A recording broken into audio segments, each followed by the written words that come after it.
The morning of my 68th birthday, my daughter Becca called to tell me dinner was canceled. Her voice was soft, almost rehearsed. Derek wasn't feeling well. Emily had too much schoolwork. We'll celebrate another time, Mom. I said I understood. I always do. But that evening I stood outside her dining room window, holding a peach pie I'd baked from scratch. And there it was. My silver, polished, laid out, and a table full of people who weren't me. If you've ever felt that quiet kind of hurt, the kind you don't even know how to name, tell me in the comments. I read every single one. And if you're listening from somewhere tonight, let me know where you are and what time it is for you. Sometimes it helps to know we're not alone in moments like this. And if you want to hear what I did next, stay with me. You might want to subscribe before this story takes its turn. I didn't knock. I stood there longer than I care to admit, the pie dish growing heavier in my hands, as if it knew I didn't belong where I was standing. The porch light flickered faintly above me, casting just enough glow to keep me hidden in the shadow beside the window. Inside, everything looked warm. Laughter drifted out in soft waves, mingling with the clink of silverware, my silverware, against fine china. I recognized the pattern immediately. I would have known it blind. That set had been in James's family for over 80 years. His mother used to polish each piece by hand before Thanksgiving dinner, humming old hymns under her breath while the house filled with the smell of roasted turkey and cinnamon. After she passed, James kept it carefully stored, wrapped in velvet, bringing it out only when something truly mattered. Not for show, not for guests, for family, for meaning. The last time we used it together was the Christmas before he got sick. I remember how he stood at the head of the table lifting his glass with that quiet smile of his, saying, "Some things aren't meant to be passed down because they're valuable. They're meant to be passed down because they remind us who we are." I didn't understand then why his eyes lingered on Becca just a second longer than the rest of us. Now I think I do. Inside the house, Becca moved effortlessly between her guests, her posture straight, her smile bright and practiced. She wore a cream-colored dress I didn't recognize, something elegant, something she probably picked for exactly this kind of evening. Her hand brushed lightly against the back of a man's chair as she laughed at something he said. The gesture was polished. Professional. Not daughter. Host. A stranger could have walked in and believed this house, this table, this life, it all belonged to her. Maybe that was the point. Derek stood near the far end of the table, one hand wrapped around a glass of red wine. He looked different than usual. Tense. His smile didn't quite reach his eyes, and every now and then he glanced toward Becca as if waiting for silent instructions. I had seen that look before years ago when he was first trying to impress my husband. Back then it had been nervousness. Tonight it felt like something else. Calculation. Emily sat halfway down the table, her shoulders slightly hunched, fingers tracing the rim of her water glass. She wasn't laughing. Not really. Every now and then her gaze drifted toward the front door, toward the direction I was standing. For a brief moment I wondered if she could feel me there, if something inside her knew. I shifted slightly, careful not to let the screen door creak. The pie trembled in my hands, and I tightened my grip around the edges of the dish, steadying myself more than anything else. And then I heard it. Becca's voice. Clear. Light. Careless. If she had come, she said, lowering her tone just enough to sound intimate, the whole night would have turned into a memorial about my dad again. You know how she is. A few polite chuckles followed. Soft. Agreeable.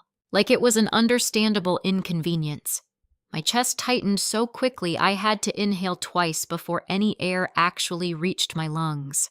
I felt it then, not sharp, not loud, but deep. A quiet kind of fracture. The kind that doesn't shatter outward but sinks inward, settling somewhere you can't quite reach. You know how she is. I wanted to argue with that version of myself she had just painted. I wanted to step inside, set the pie down on the table, and say, no, that's not who I am. But the truth was, I did talk about James. I talked about him because he mattered, because after 52 years of marriage, silence felt like erasing him, because remembering him out loud was the only way I knew how to keep him present in a world that had already moved on. I never thought it made me a burden. I never thought it made me something to be managed. Inside, one of the guests leaned forward, gesturing toward the table setting. "This is beautiful, Becca. Truly. The silver alone." Where did you find a set like this? I didn't need to see her face to know how she answered. "Oh, it's been in the family," she said smoothly. "Passed down. We don't bring it out often, but tonight felt like the right occasion." "We..." The word echoed louder than anything else that night. Not my mother, not borrowed, not even mentioned. Just we. I swallowed hard, my throat suddenly dry. There was a time when Becca would have corrected that, when she would have said, "It's my mom's," with a little hint of pride in her voice.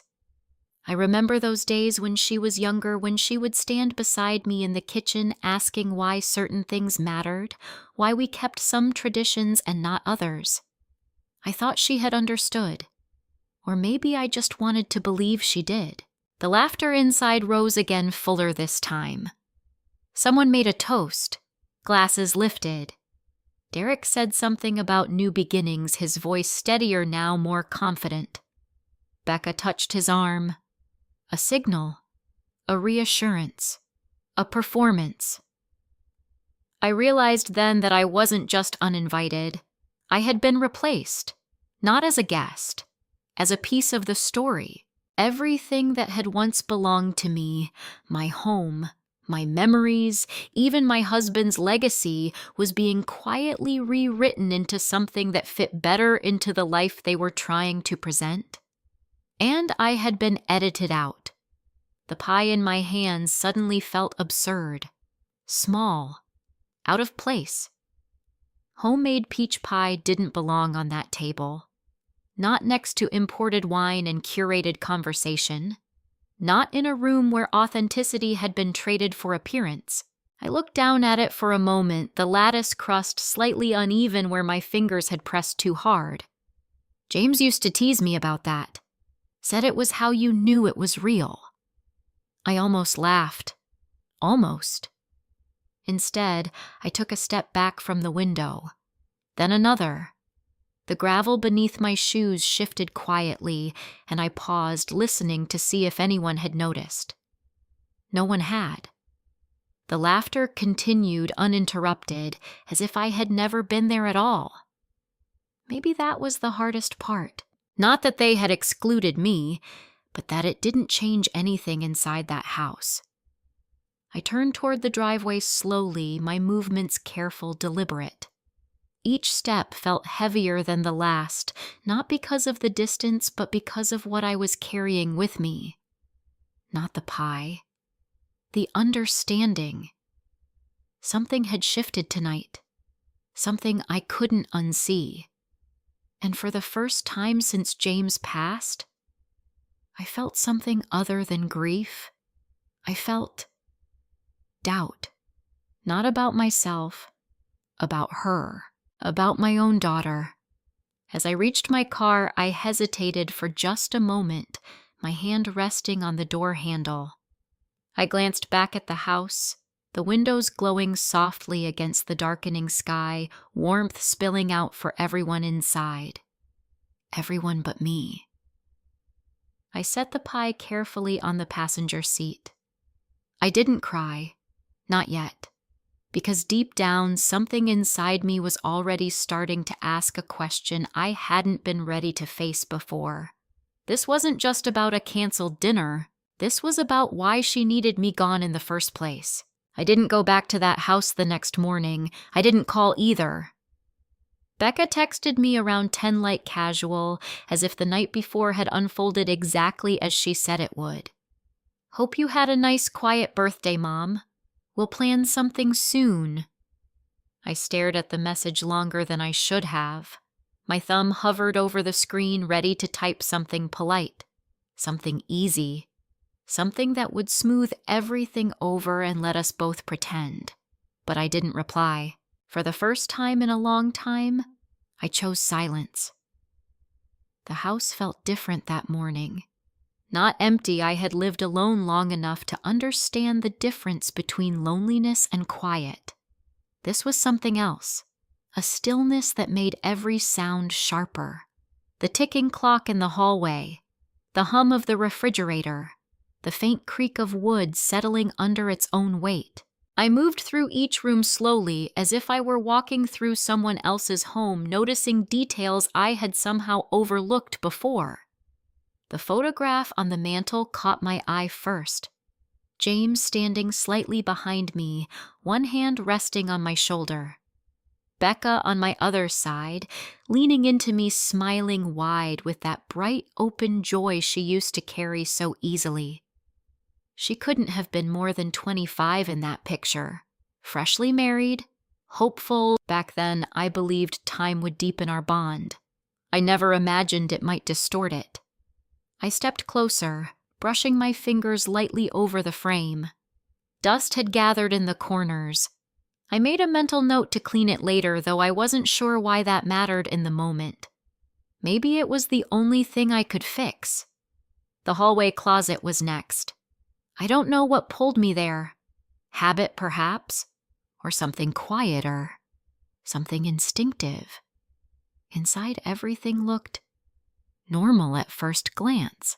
Coats hung in neat rows, shoes lined up below, the extra set of linens folded carefully on the top shelf. But when I reached for the small velvet-lined box tucked behind a stack of winter scarves, my hand paused before I even touched it. Something felt off. I pulled it down slowly, cradling it against my chest for just a second before setting it on the dining room table. The latch clicked open with a familiar, delicate sound. Inside, the silver was gone. All of it. The indentations where each piece had once rested were still perfectly shaped like a memory that refused to fade. Forks, knives, serving spoons, every slot empty. But what unsettled me wasn't just that it was gone. It was how the box had been closed. Carefully, deliberately, not rushed, not careless. Whoever had taken it hadn't just grabbed it. They had replaced everything exactly the way they found it. My fingers tightened slightly along the edge of the table. Becca. There was no one else who had a key. Years ago, after James passed, I gave her one just in case. For emergencies. For peace of mind. I remember telling her, "It's not because I need you, it's because I trust you." I swallowed hard at the memory. Trust. I closed the box gently, my hands steady despite the quiet storm building inside me. This hadn't been a last-minute decision. She hadn't called me that morning and suddenly decided to host a dinner. She had planned it. She had come into my home without telling me, taken something that wasn't hers, and used it to build an evening I was never meant to be part of. And then she called to make sure I stayed away. I sank into one of the dining chairs, the wood cool beneath me. For a moment, I just sat there, staring at the empty space across from me where James used to sit. If he had been here, none of this would have happened. Or maybe it still would have. Maybe he saw something I didn't. The thought settled heavily in my chest. A soft knock at the door pulled me back. I hadn't been expecting anyone. For a second, I wondered if it was Becca, if she had come to explain, to apologize, to offer some version of the truth that might soften the edges of what I already knew. But when I opened the door, it was Maggie. She stood there with her usual canvas tote bag slung over her shoulder, her gray curls catching the morning light. She didn't say anything at first. She just looked at me. Really looked. "You didn't answer your phone last night," she said gently. "I know."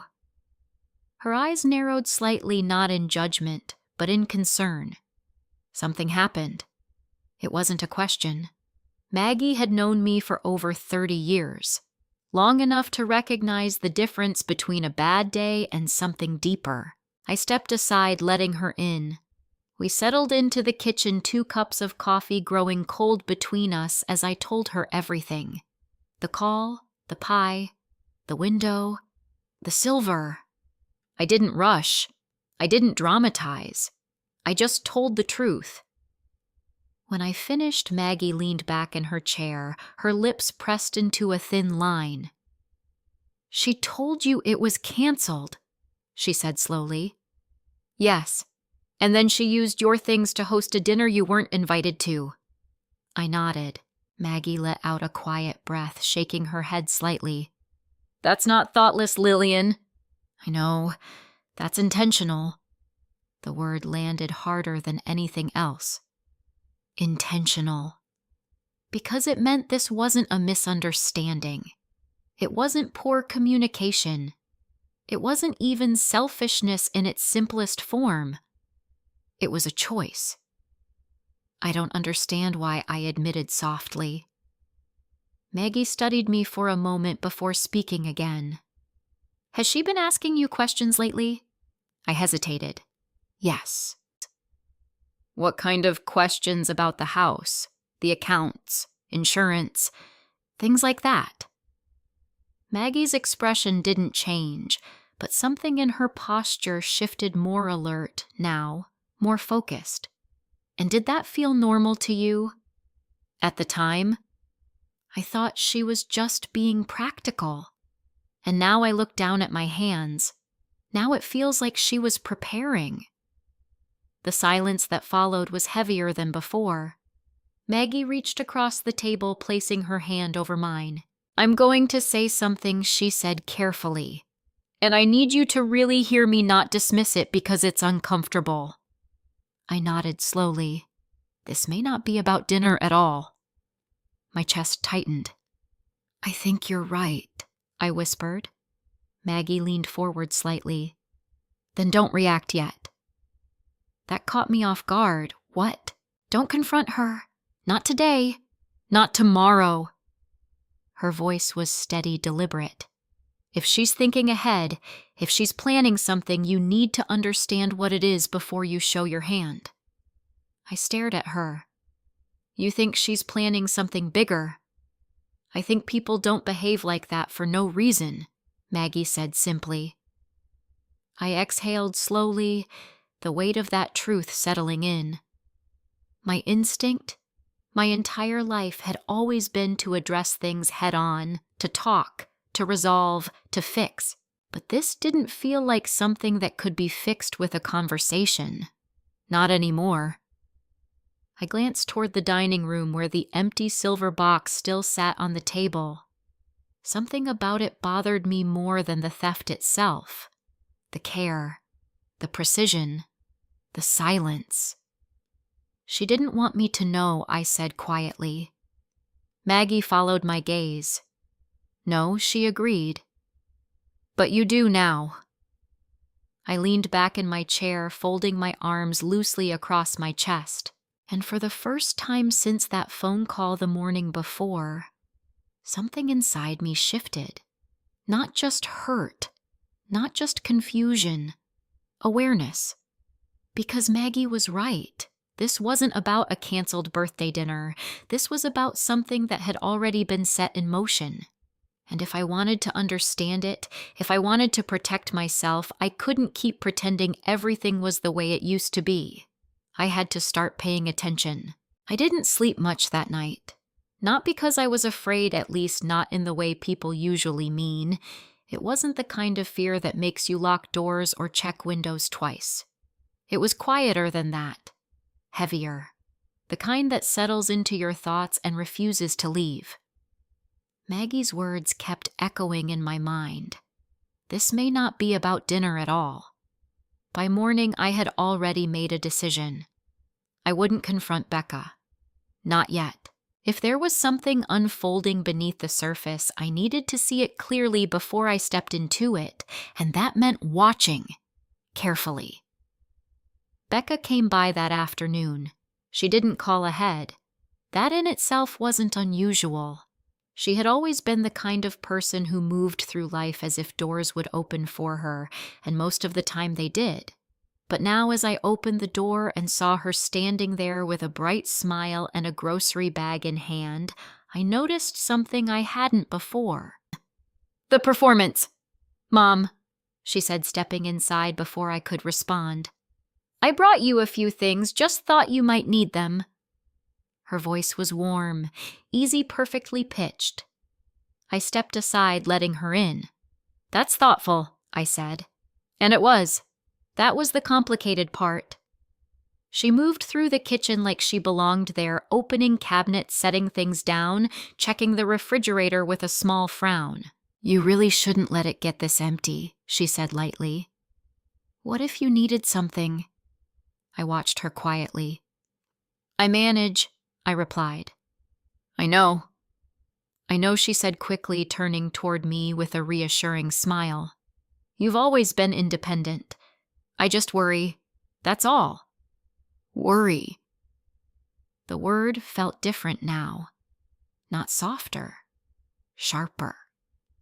She set a carton of eggs on the counter and smoothed her hands over the edge, as if organizing not just the groceries but the conversation. "How was your birthday?" she asked. I held her gaze. Quiet. She nodded, her expression briefly flickering guilt perhaps, or calculation. It passed too quickly to name.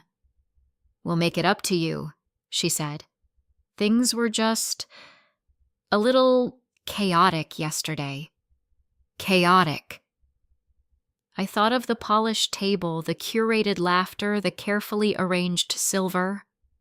"Yes," I said evenly. "I'm sure." She hesitated for a fraction of a second, then smiled again. "You know how Derek's been lately," she added, as if offering context. "Work stress, you know.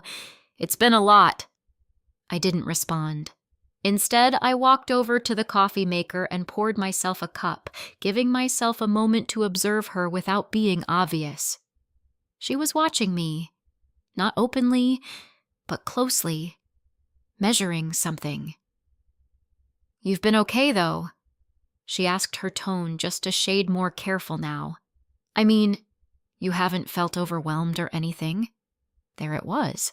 Subtle, almost invisible, but now that I knew what to look for, I couldn't miss it. "No," I said calmly. "I've been fine." She nodded again, but I could see the slight tension in her shoulders, as if that wasn't the answer she wanted. We stood in silence for a moment, the space between us filled with everything neither of us was saying. Then she shifted, reaching into her purse.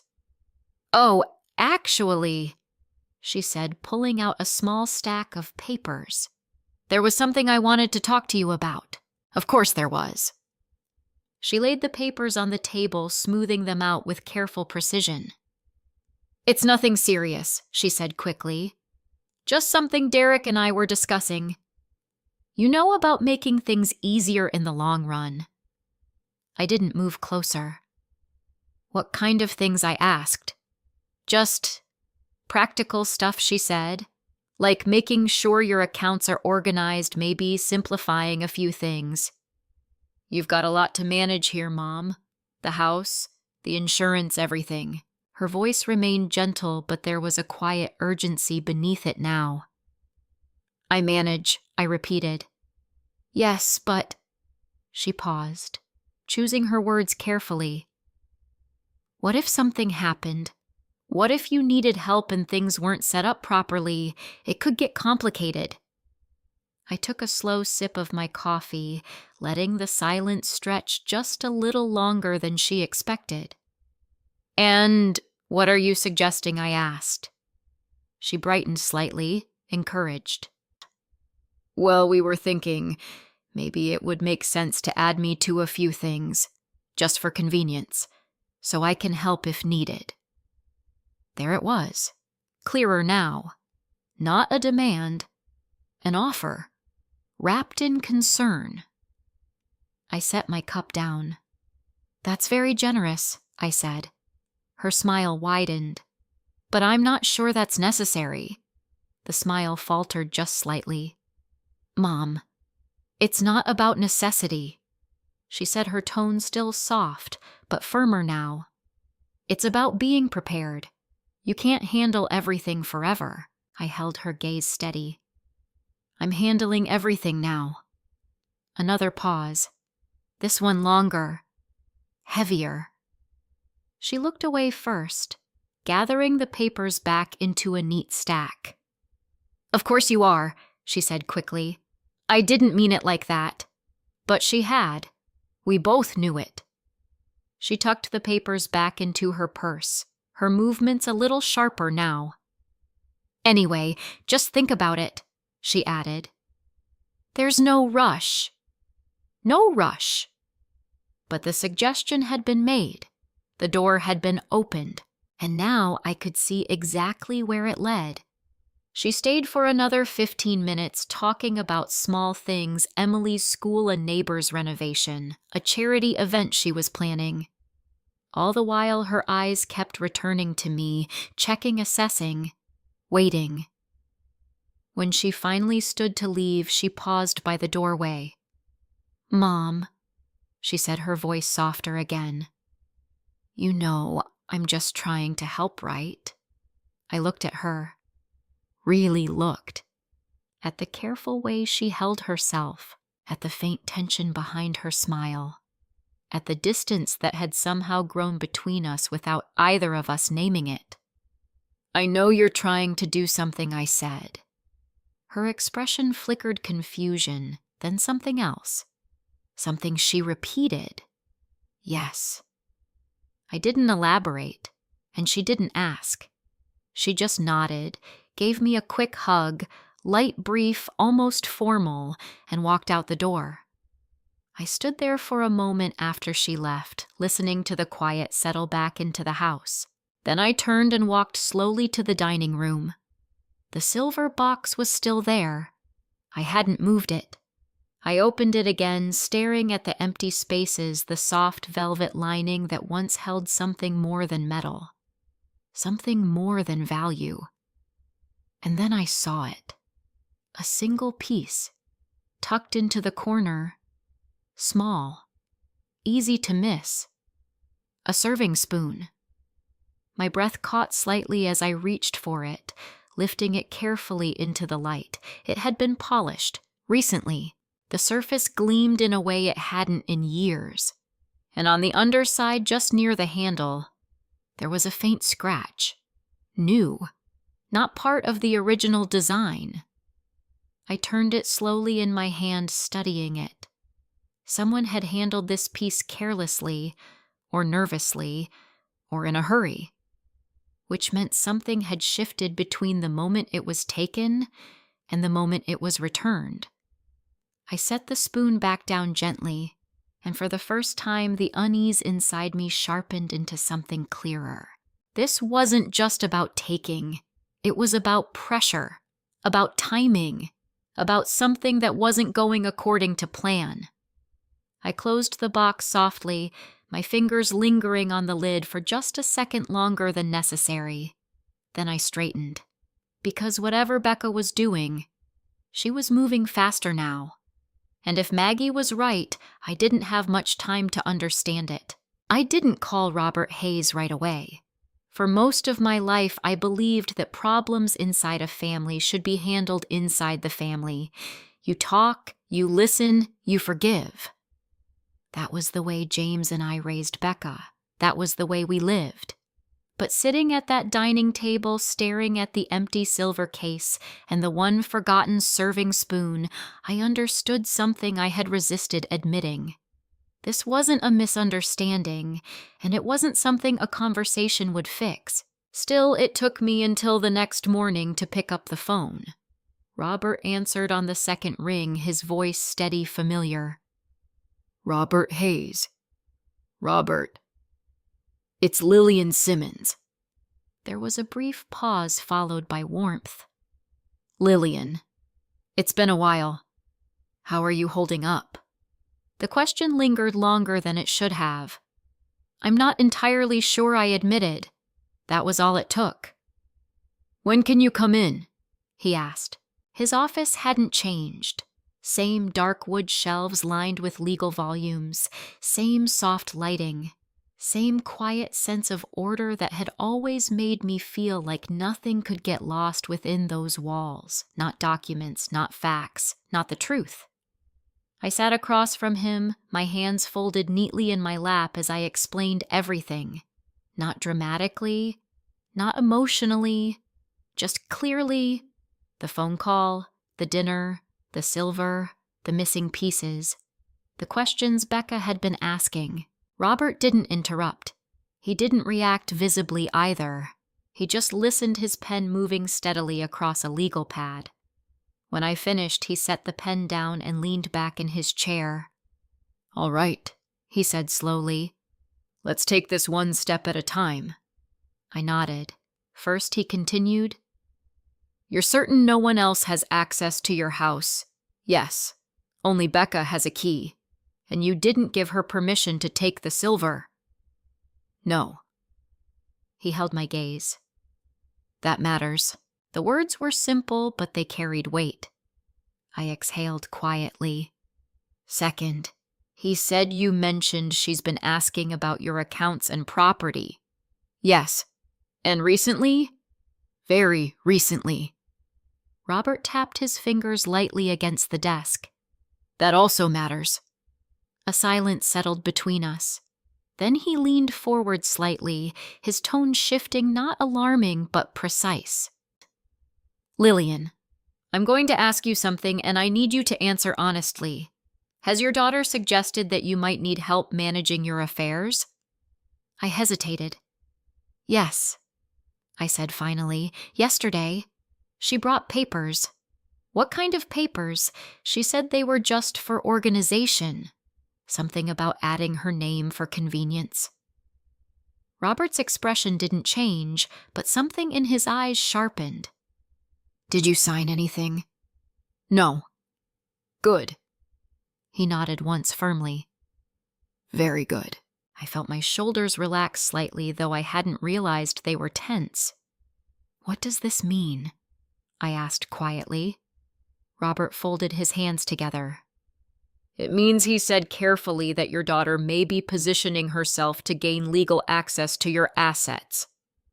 The room felt smaller. "Positioning how?" By establishing a pattern, he explained. "Concern, involvement. Suggesting that you might need assistance. If that narrative is supported, whether by documentation, witnesses, or even casual statements, it can be used to justify greater control later." My throat tightened. She wouldn't do that. I said it automatically, out of habit, out of love. Robert didn't argue. "I'm not saying she has," he replied calmly. "I'm saying the behavior you're describing is consistent with someone preparing for that possibility." "Preparing." The word landed heavily. I looked down at my hands.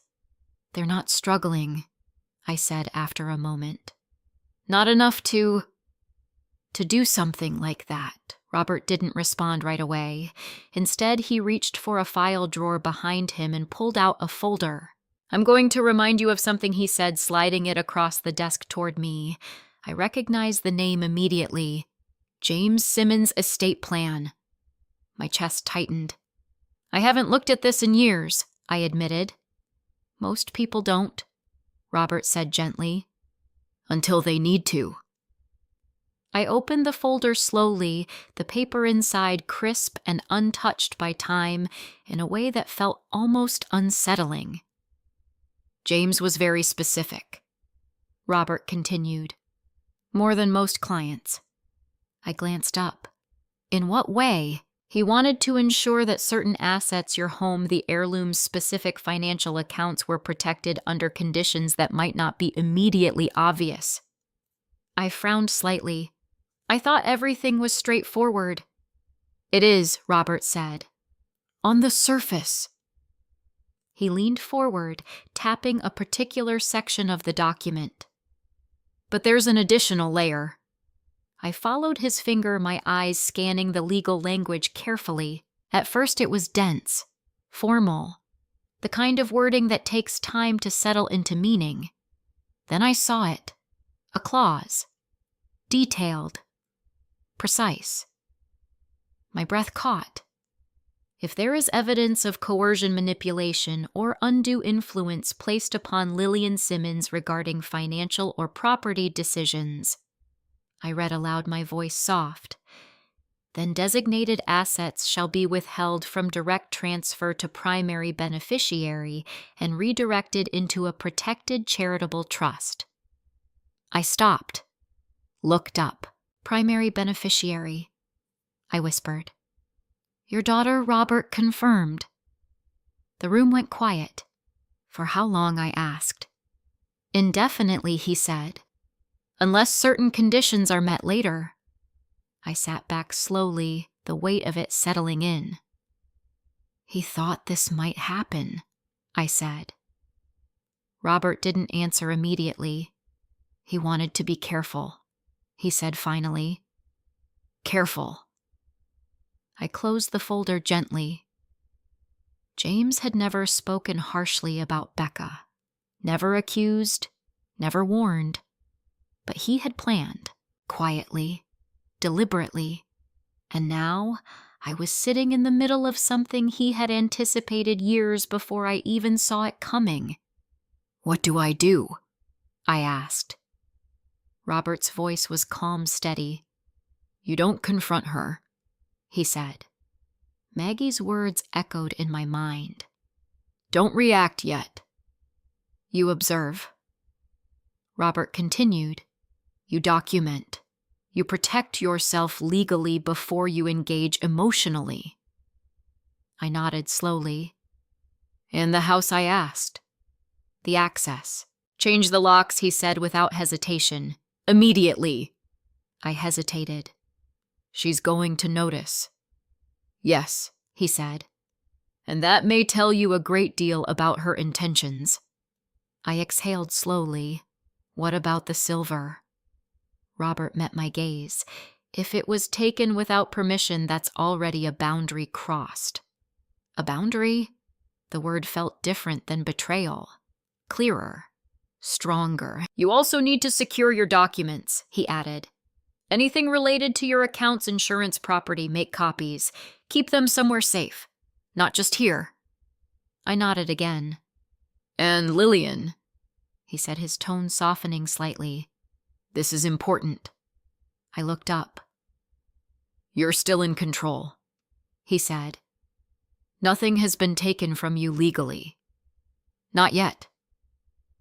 Not yet. The words settled deep, because now I understood. This wasn't something that had already happened.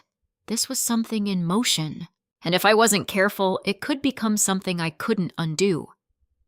I stood slowly gathering the folder in my hands. Thank you, I said. Robert nodded. Call me if anything changes, he replied, even if it feels small. I managed a faint smile.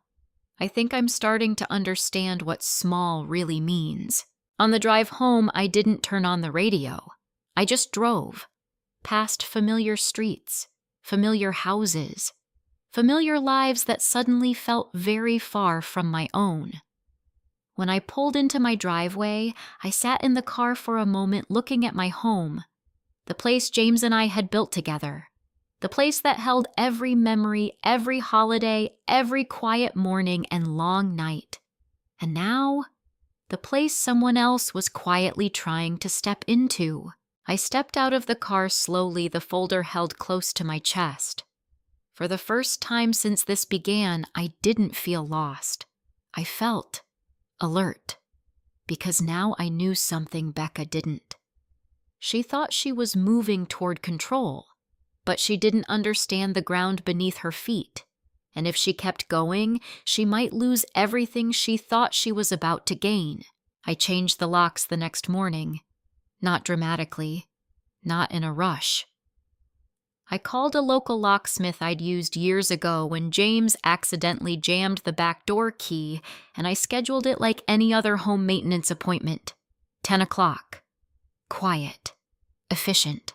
The man worked quickly, his tools clicking softly against metal as he replaced each cylinder. I stood nearby, arms folded loosely, answering his occasional questions with calm, measured responses. When he handed me the new set of keys, something inside me shifted. Not relief exactly, but a subtle reclaiming of space. "Anyone else need copies?" he asked. "No," I said. "Not anymore." After he left, I walked through the house slowly, testing each door, front, back, side entrance near the kitchen. Each lock clicked into place with a firmness I hadn't noticed before. It felt final, but also necessary. I didn't tell Becca. I didn't tell anyone. I simply moved forward. That afternoon, I began gathering documents, not frantically, not in fear, but with purpose. Insurance policies, bank statements, property records, the deed to the house tucked safely where James had always kept it. I made copies of everything, placing them neatly into a separate folder. Robert had been very clear. Keep them somewhere safe, not just here. So I chose the one place Becca would never think to look. Maggie's house.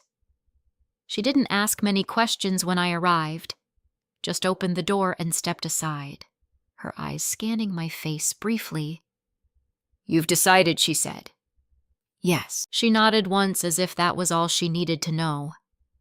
We sat at her kitchen table while I explained what Robert had told me, the clause, the conditions, the possibility that everything Becca thought she was working toward could disappear if she pushed too far. Maggie listened quietly, her fingers wrapped around a mug of tea. "He saw it coming," she said finally. "I think he did," I replied. "And you didn't." There was no accusation in her voice, just truth. "No," I admitted. "I didn't." Maggie reached across the table, resting her hand briefly over mine. "That doesn't make you foolish," she said gently. "It makes you trusting." I looked at her, unsure whether that comforted me or unsettled me more. "Trust can be used," she added, "but it can also be reclaimed." I nodded slowly. "I'm trying to do that now." She smiled faintly. "Good." We sat in silence for a moment before she spoke again. "What's your next move?" I exhaled softly. "I watch." Maggie raised an eyebrow slightly. And I don't give her anything she can use. That included information. Access. Reassurance. Anything that might allow Becca to continue building whatever narrative she was trying to construct. Maggie nodded approvingly. "Then you're already ahead of her." I wasn't sure about that, but I hoped she was right. Over the next few days, Becca called twice. I let both calls go to voicemail, not out of anger, out of strategy. The messages she left were light at first. "Hey, Mom, just checking in. Call me when you get this okay." By the third message, there was a shift. "Mom, I've been trying to reach you." "Everything okay?" Concern. "Or the appearance of it." I listened to each message carefully, noting the tone, the pacing, the subtle changes beneath the surface. She wasn't panicking. Not yet, but she was paying attention. That mattered. On Thursday afternoon, I ran into Mrs. Caldwell at the grocery store. She lived 2 streets over and had known Becca since she was a child. "Lillian." She called, waving me over with a bright smile. "I was just talking to your daughter the other day." My chest tightened slightly, though I kept my expression neutral. "Oh, yes," she said, leaning in a bit. "She was saying you've been a little forgetful lately. I told her not to worry, we all have our moments at this age." There it was. Casual, harmless on the surface, but planted. Carefully. I forced a small smile. "I'm managing just fine," I said. "I'm sure you are," Mrs. Caldwell replied quickly. "Becca just cares, that's all. You're lucky to have a daughter so involved." "Lucky." I nodded, politely exchanged a few more pleasantries, and moved on. But inside, something settled into place with quiet clarity. Maggie had been right. Robert had been right. This wasn't just happening inside my home. It was happening in conversations, in suggestions, in subtle statements passed from one person to another. A narrative was being built, and I was at the center of it. That evening, I sat in my living room, the folder of copied documents resting on the coffee table beside me. The house was quiet, but not in the same way it had been earlier in the week. This quiet felt sharper, more aware. I picked up my phone, scrolling through recent messages. Becca's name appeared 3 times. I didn't open them again. Instead, I set the phone down and leaned back against the couch, closing my eyes briefly. I thought about Emily, the way she had looked at the door that night, the hesitation in her posture, the quiet tension she carried. She knew something. Maybe not everything, but enough. And that made her different from the others. Not complicit, not entirely, just caught. I opened my eyes slowly. If I was going to understand the full scope of what was happening, I needed to see beyond Becca, beyond Derek. I needed to understand the environment they were operating in, the pressure, the motivation, because people don't move this way without reason. And whatever that reason was, it was pushing them faster now. The missing serving spoon came back to my mind, the scratch, the haste. Something had gone wrong, or at least not as smoothly as they had intended, which meant timing mattered, and timing meant opportunity. I reached for my phone again, hesitating for only a second before opening a new message. Not to Becca, to Emily. "Hi, sweetheart. I was thinking about you. Would you like to come by this weekend? Just us? No pressure." I stared at the message for a moment before pressing send. Then I set the phone down and waited. It didn't take long. The reply came within minutes. "Yes, I'd like that." Simple, but immediate. That told me everything I needed to know. Later that night, as I prepared for bed, I walked past the dining room again. The silver box sat exactly where I had left it, unmoved, untouched. I stepped inside, opening it one more time. The empty spaces no longer felt like loss. They felt like evidence. Proof that something had been taken. Proof that a line had been crossed. And proof that whatever came next would not be accidental. I closed the lid gently, my reflection faintly visible in the polished surface. For the first time since this began, I didn't feel like I was reacting. I felt like I was preparing, because now I understood something I hadn't before. This wasn't just about protecting what I had. It was about understanding what they were willing to do to take it. And once you see that clearly, you can't unsee it. Emily arrived 10 minutes early. That in itself told me more than anything she might say. Becca had always been particular about timing, never too early, never too late. Everything controlled, everything measured. Emily had grown up under that rhythm, shaped by it. So when I saw her standing on my front porch ahead of schedule, her shoulders slightly hunched, her fingers nervously adjusting the sleeve of her sweater, I knew this visit mattered to her. I opened the door before she could knock. "Hi, sweetheart." She looked up quickly, her face softening with relief. "Hi, Grandma." For a moment we just stood there. Then I stepped aside and let her in. I didn't rush her. I didn't ask questions right away. Instead, I led her into the kitchen and set out 2 mugs of tea just like I used to when she was younger. Chamomile for her. Black tea for me. Small routines that felt safe. Familiar. She sat at the table, her eyes drifting around the room as if she were seeing it differently now. Everything looks the same, she said quietly. It is the same, I replied, but we both knew that wasn't entirely true. She wrapped her hands around the mug, letting the warmth settle before she spoke again. I'm glad you texted me. I'm glad you came. A small silence followed. Not uncomfortable. Just waiting.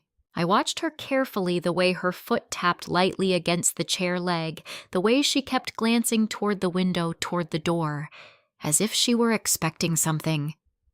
Or someone. You're safe here, I said gently. Her eyes flicked back to mine. I know, but her voice wavered slightly, and that told me everything. It took her a few minutes to find the words. I wasn't supposed to come, she said finally. I didn't react outwardly. Why not? She hesitated. Mom. She doesn't like when I talk to you alone. There it was. Clear. Simple. Controlled. I nodded slowly. And you came anyway. She gave a small, almost embarrassed shrug. I wanted to. That mattered. I leaned back slightly, giving her space. You don't have to tell me anything you're not comfortable with, I said, but I want you to know. You can. She looked down at her hands, her fingers tightening slightly around the mug. I know, she repeated. Another pause. Longer this time. Then she took a breath. That dinner, she began, her voice barely above a whisper. It wasn't canceled. I didn't interrupt. I just listened. It was for Derek, she continued. For his work. Or what he said was his work. Her words came slowly at first, then a little faster, like something that had been waiting too long to be said. He invited some people over. Clients. Investors. I don't know exactly. Mom said we needed to make a good impression. A familiar ache settled in my chest, and the silver I asked softly. She swallowed. Mom said it would make everything look more established. Established. I closed my eyes briefly, the word echoing in my mind. She said it showed we had history, Emily added. That we came from something. We. Again. And you. I asked. What did you think? Emily hesitated. I thought it was wrong. Her voice cracked slightly on the last word, but I didn't say anything. I reached across the table, placing my hand gently over hers. You're here now, I said. That matters more than what you didn't say then. She nodded, her eyes glistening faintly. What about Derek? I asked after a moment. Emily's expression shifted. More serious now. More careful. He's not doing well, she said. In what way? She hesitated again, glancing toward the window, as if the walls themselves might be listening. Money, she said quietly. It's worse than they tell people. My chest tightened. How much worse I don't know exactly, she admitted. But I've heard them arguing. Her fingers curled slightly into her palms. Mom says it's temporary, that once everything settles, they'll be fine. But Derek... She paused, searching for the right words. He doesn't sound like he believes that. A cold understanding began to form, and the dinner I pressed gently. It was supposed to help, she said, to make things look stable, like everything was under control. I nodded slowly. And me. Emily looked down again. I think... Mom didn't want you there because... She swallowed hard. Because you would have made it real. Real. Not polished. Not curated. Real. She said you talk about Grandpa too much. Emily added softly. That it makes people uncomfortable. A familiar ache settled deeper this time. I see. She didn't mean it the way it sounded, Emily rushed to say. She wanted everything to go perfectly. I didn't respond right away, because I understood something now. Perfection in Becca's world wasn't about truth. It was about control. There's something else, Emily said after a moment. I waited. She's been asking about your accounts, she continued. Your house. Everything. I know. Emily looked up surprised. You do? Yes. Relief flickered across her face. Then you know about the trust, she asked. My heart skipped slightly. What trust? Her expression shifted again, this time uncertain. I don't know everything, she admitted quickly, but I heard her talking about it.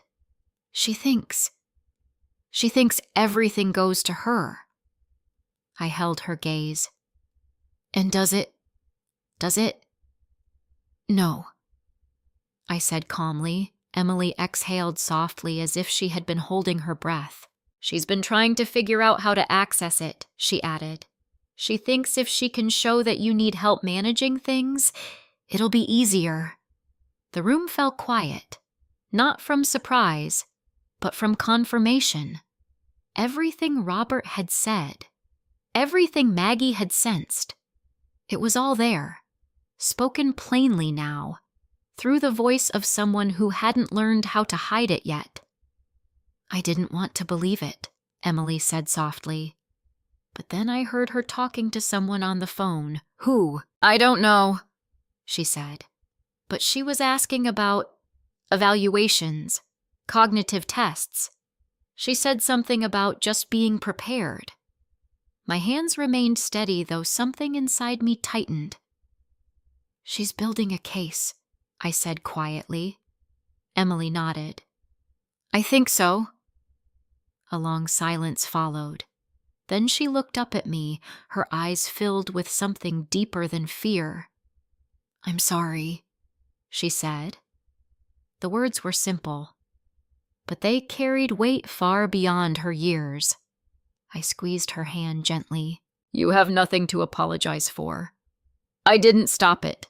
You're not responsible for it. Her eyes searched mine as if trying to believe that.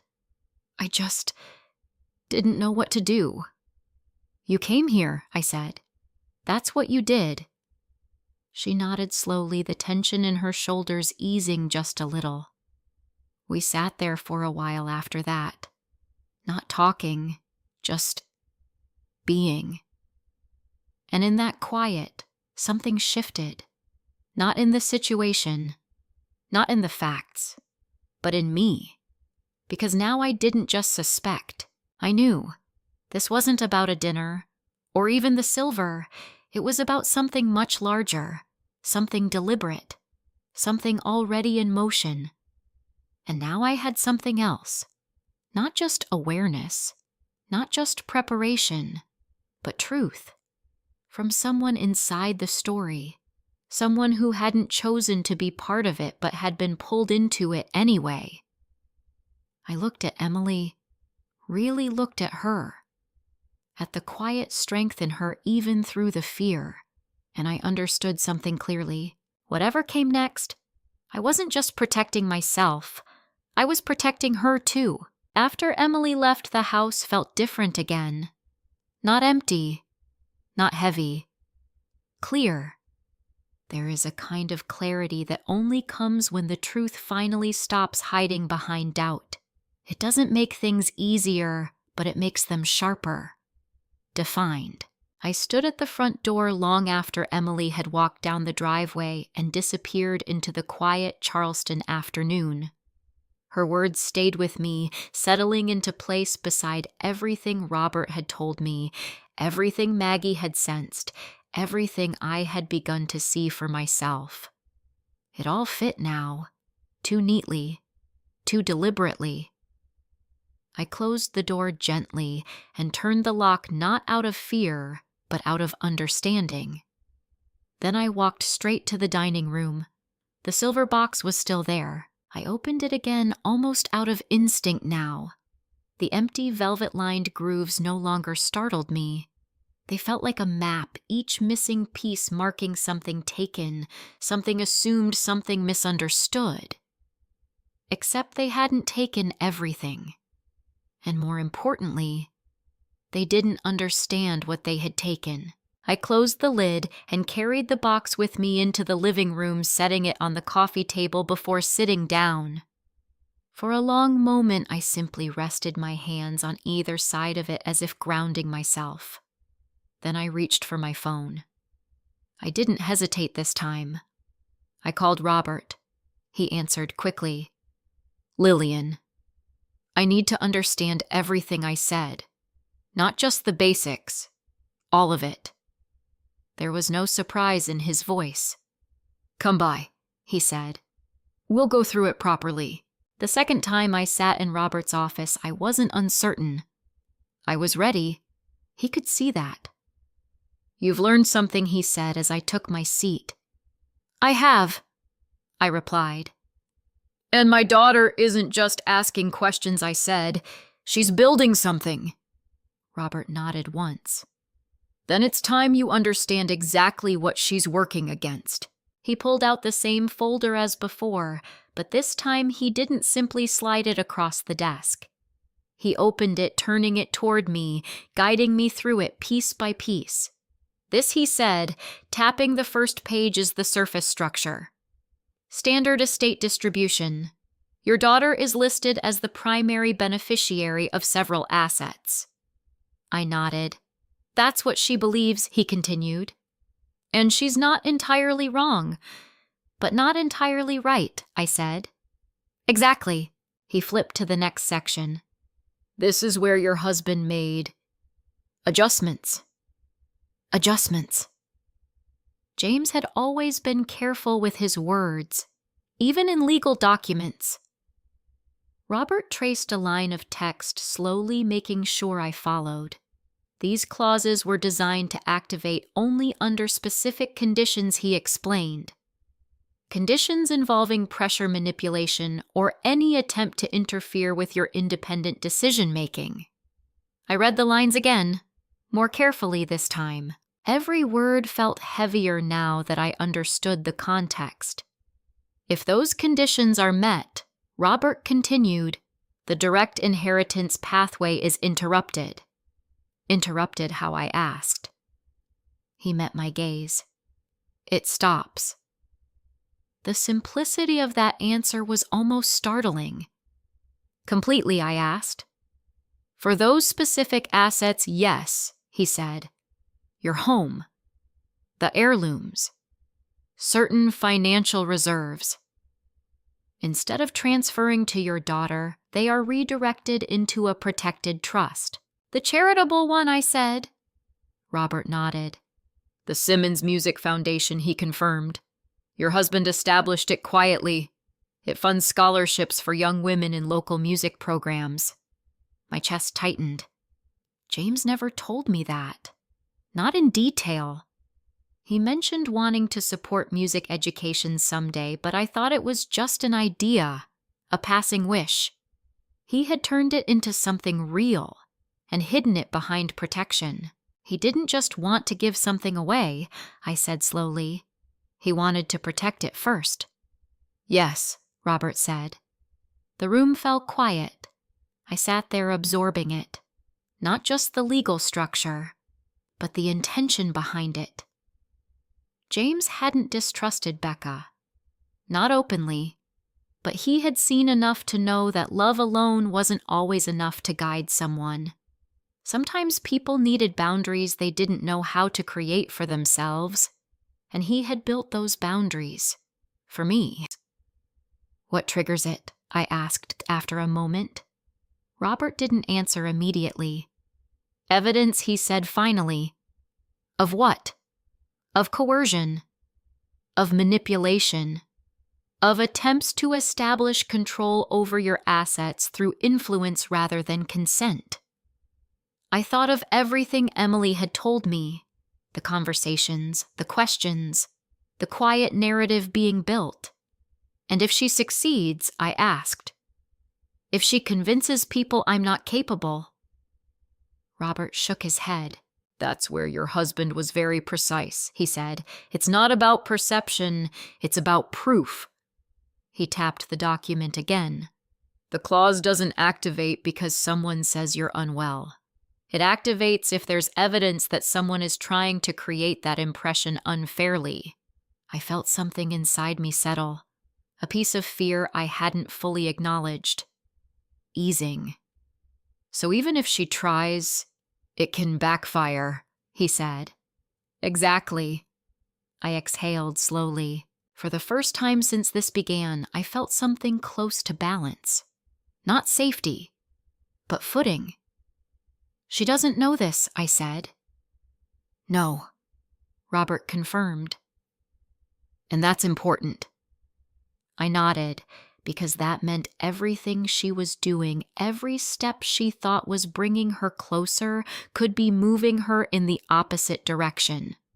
Unknowingly. Then I shouldn't tell her I said.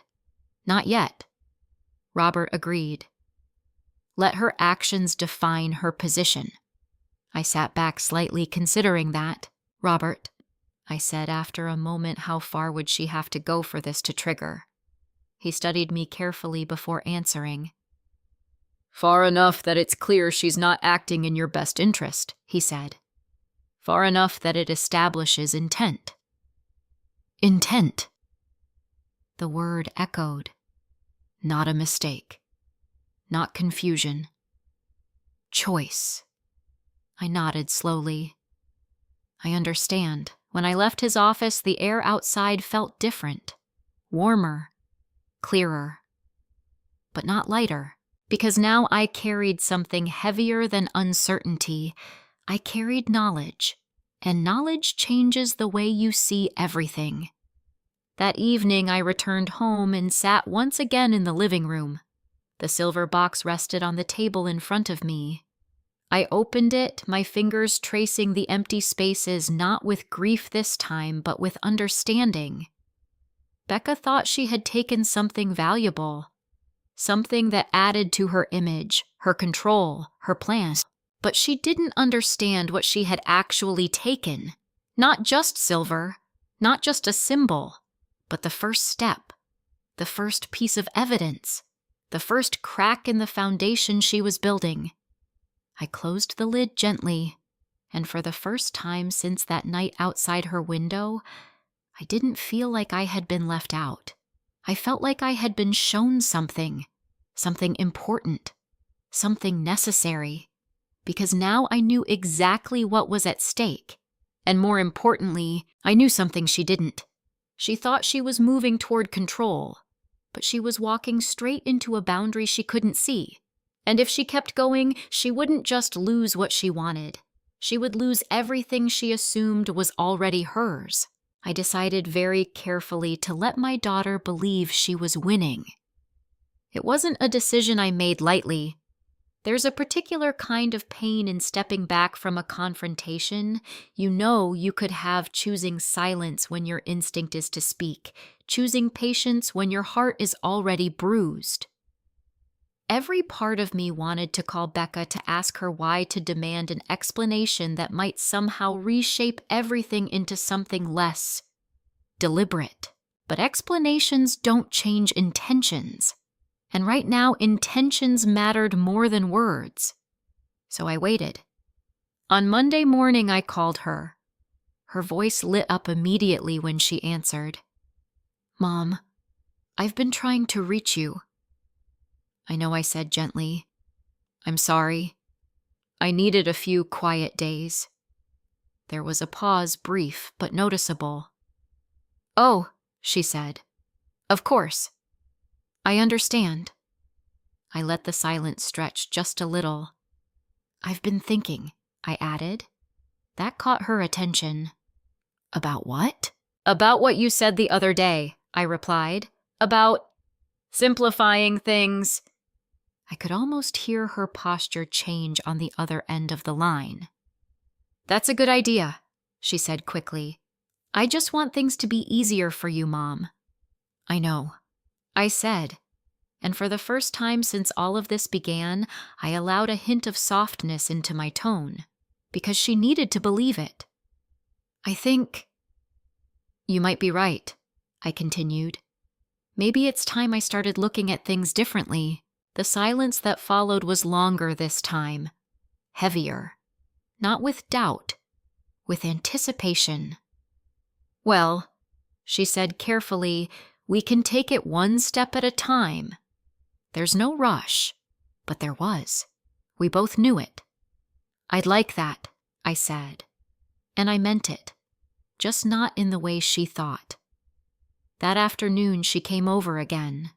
This time she called first. A small detail, but an important one. She was adjusting, adapting.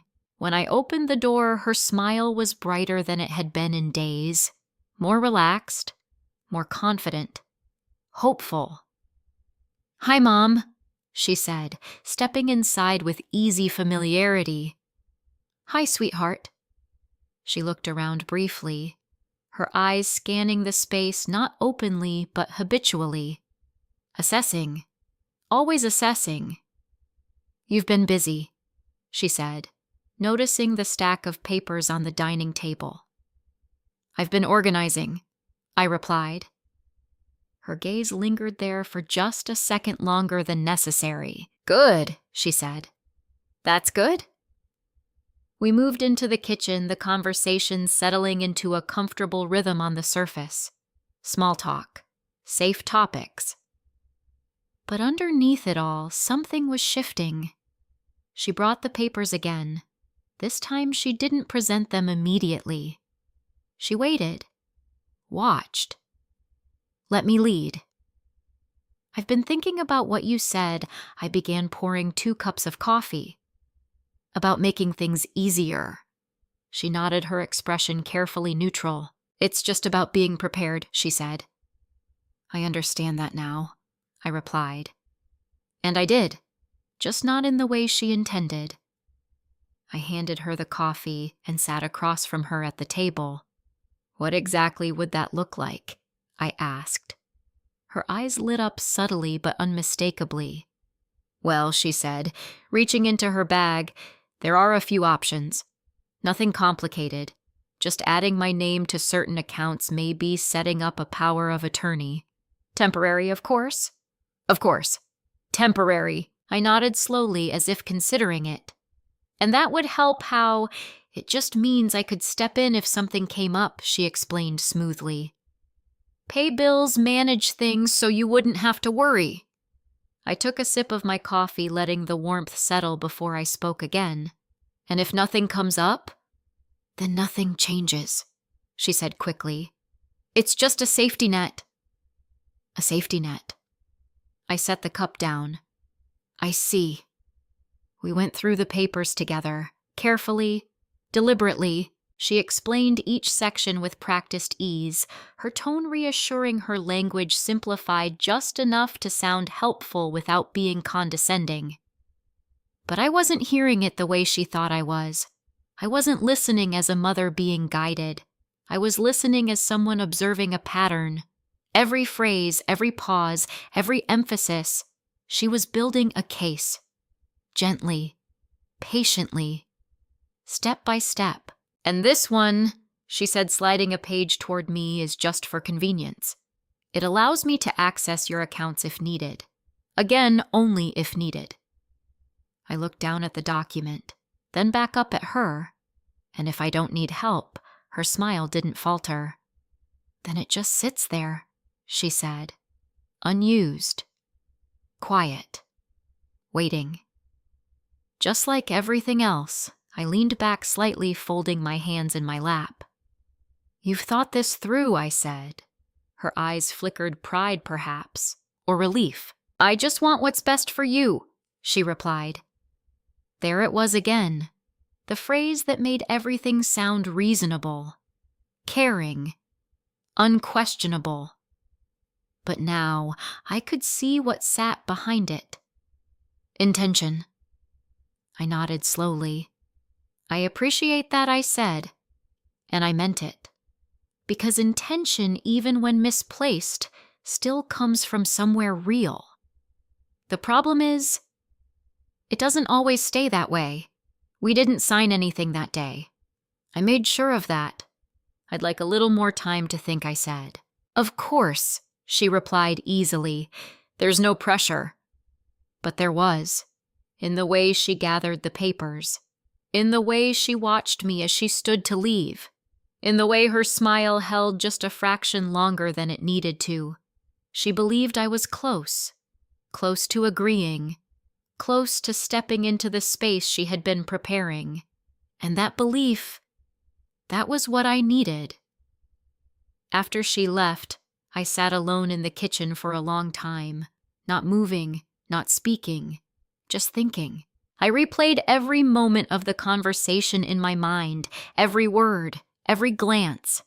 And then I reached for my phone, not to call her, to document. I wrote everything down, the date, the time, the exact language she used, the documents she presented, the suggestions she made.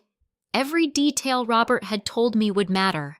Every piece of evidence that might one day need to speak for itself. Because this wasn't just a conversation anymore, it was a record. That evening, Maggie stopped by. She didn't knock, just let herself in the way she always had. Well, she asked, settling into the chair across from me. I slid the notebook toward her. She's moving forward, I said. Maggie read quietly for a few minutes, her expression tightening slightly as she reached the end. She's careful, she said. Yes, but not careful enough, she added, tapping the page lightly. I met her gaze. No, I agreed. Not careful enough, because the more Becca tried to control the situation, the more she revealed. And the more she revealed, the clearer everything became. Later that night, I walked into the dining room once again. The silver box sat where it always did, unchanged, unmoved. But it felt different now. Not like something that had been taken, like something that had started something. I opened it slowly, my fingers brushing against the velvet lining. The empty spaces no longer felt like absence. They felt like evidence, like the beginning of a story that hadn't reached its end yet. I closed the lid gently, and for the first time since all of this began, I felt ready, because now I wasn't just watching, I was guiding, and Becca didn't even know it. Becca suggested the family meeting 3 days later. She framed it as concern, of course. Mom, I think it would be good if we all sat down together, she said over the phone, her voice soft, measured. Just to make sure everything's clear. No pressure, just a conversation. No pressure. I had learned to hear what lived behind those words. Who is all? I asked. Just us, she replied quickly. Me, Derek. Emily, if she's home. Maybe Maggie, since she's been helping you. I just want everyone on the same page. On the same page, I agreed, because I knew something she didn't.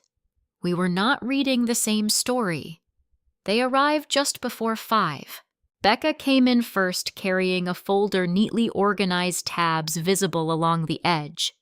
Derek followed his usual composure, intact but thinner now, like something beneath it was fraying.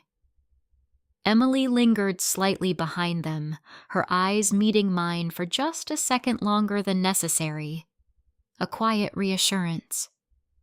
I gave the smallest nod in return. Maggie was already there, seated comfortably in the living room, her presence calm but unmistakably steady.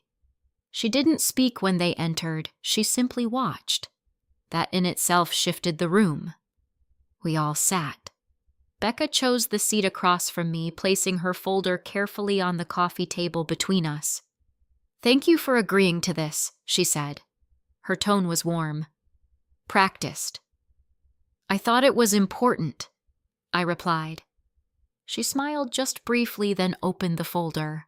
I've been thinking a lot about what's best for you, Mom, she began, and I want to make sure we're being proactive, not reactive. Derek nodded beside her, though he didn't speak.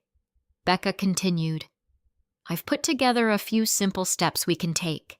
Nothing overwhelming, just structure. Structure. The word landed exactly where she intended it to. I leaned back slightly, my hands resting calmly in my lap. Go on. She slid the first document forward. This is just a summary, she said. Your accounts, your property, your assets. It's helpful to have everything in one place. I didn't reach for it immediately. How did you put this together? I asked. She blinked once. Just from what I know, she said quickly, and what you've mentioned over the years. I held her gaze. Over the years? Yes. The silence stretched. Then I leaned forward, picking up the document. It was detailed. Too detailed. Account numbers partial but recognizable. Property estimates. Even notes about items inside my home. The silver. The antiques. Everything categorized. Valued. Organized. My chest tightened, but my voice remained steady. This is very thorough, I said. I wanted to be prepared, she replied. Prepared. I nodded slowly, setting the paper back down. For what? A flicker of something crossed her face, uncertainty quickly masked. For anything she said. Emergencies. Future planning. You never know. No, you never do. She moved to the next document. This one is just a temporary authorization, she explained, so I can help manage things if needed. I didn't look at it. Instead, I looked at her. And what made you think that would be needed now? Her smile tightened slightly. Mom, it's not about now, she said. It's about being ready before something happens. Before something happens. The phrase echoed. I leaned forward slightly. And what do you think is going to happen? The room went still. Derek shifted beside her, his hand tightening around his knee. Becca held my gaze. I think you've been under a lot of stress, she said carefully. Losing Dad. Managing everything alone. It's a lot for anyone. I didn't respond. I let her continue, and I've noticed, she added, you've been a little overwhelmed lately. There it was. Not direct, not accusatory, but planted, measured, intentional.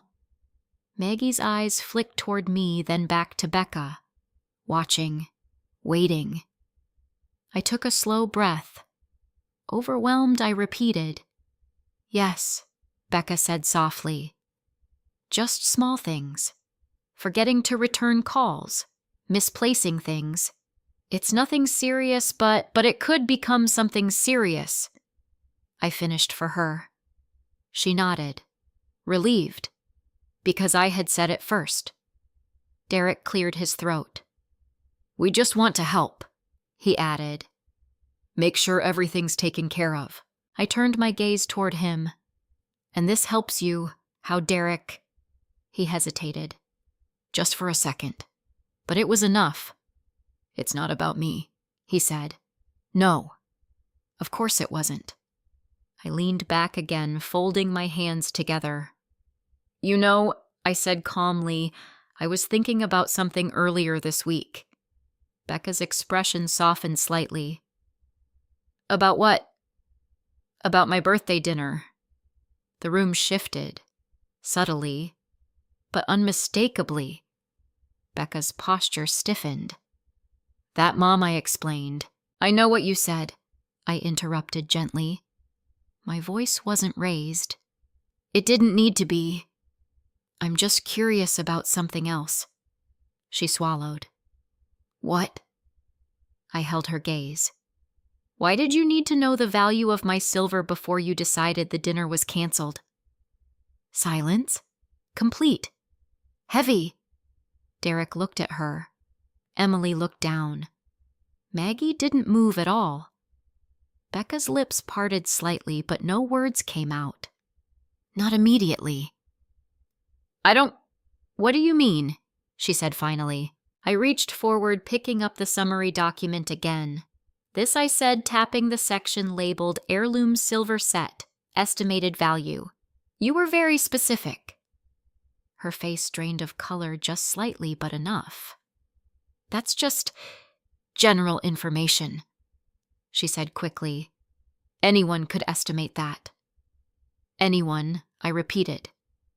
Yes, I nodded slowly, and yet I said, my voice still calm, still steady, that information was written down before you told me not to come to dinner. The silence deepened, because now it wasn't about suggestion.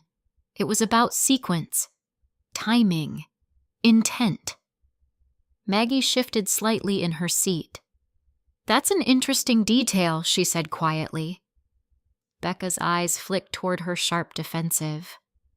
This isn't what it looks like, she said. I met her gaze. Then tell me what it is. Her breath hitched. For a moment I saw it. The crack.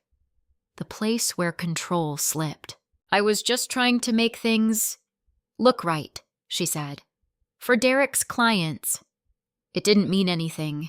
It meant enough for you to take something that wasn't yours, I replied. I was going to return it, she snapped.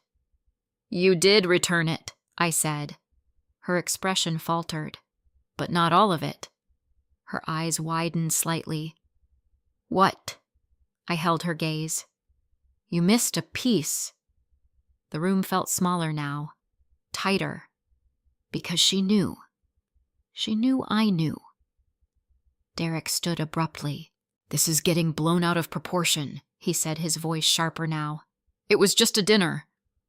No, I said quietly. It wasn't. He stopped, turned. What do you think it was then? I didn't answer immediately, because I didn't need to. The truth was already sitting in the room, between us, visible, unavoidable. At that moment, the front door opened. All eyes turned, and Robert Hayes stepped inside. Calm, composed, expected.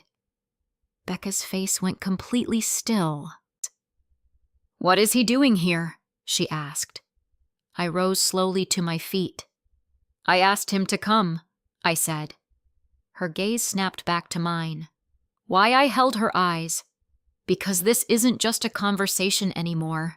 The silence that followed was no longer uncertain. It was decisive.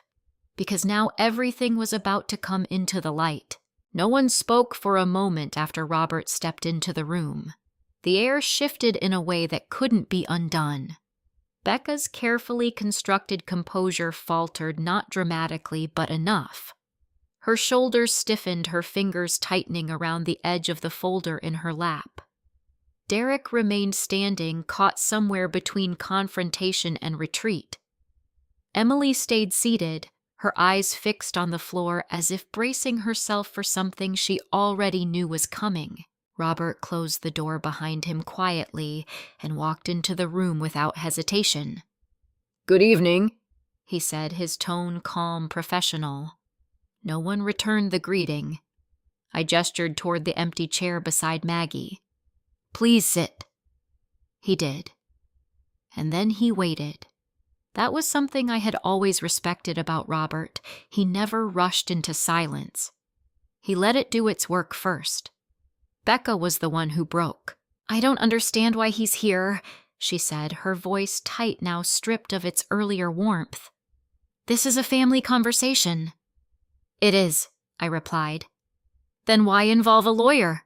she pressed. I held her gaze. "Because this conversation has already involved legal matters." Her expression hardened. "That's not true. I didn't argue. I didn't need to." Robert leaned forward slightly, placing his hands together. "Miss Collins." he said evenly. I believe your mother has some concerns that intersect with legal boundaries. I'm here to clarify those. Becca let out a short, sharp breath.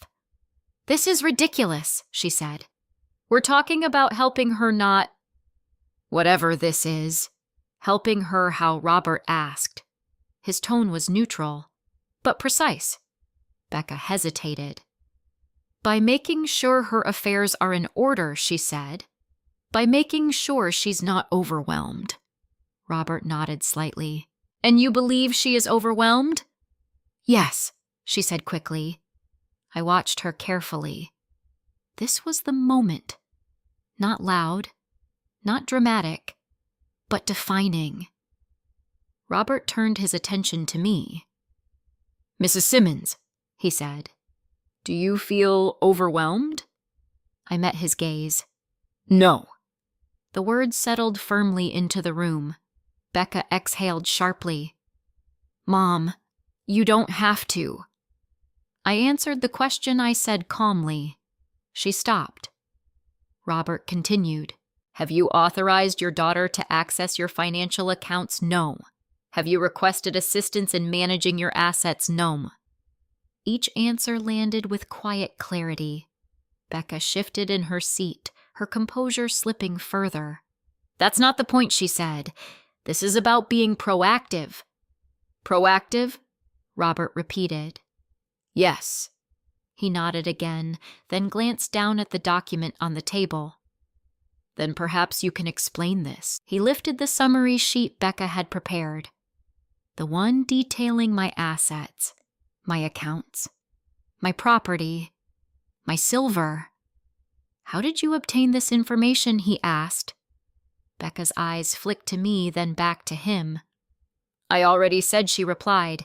It's just general knowledge. Family information. Robert's expression remained unchanged. This level of detail typically requires access beyond casual knowledge, he said.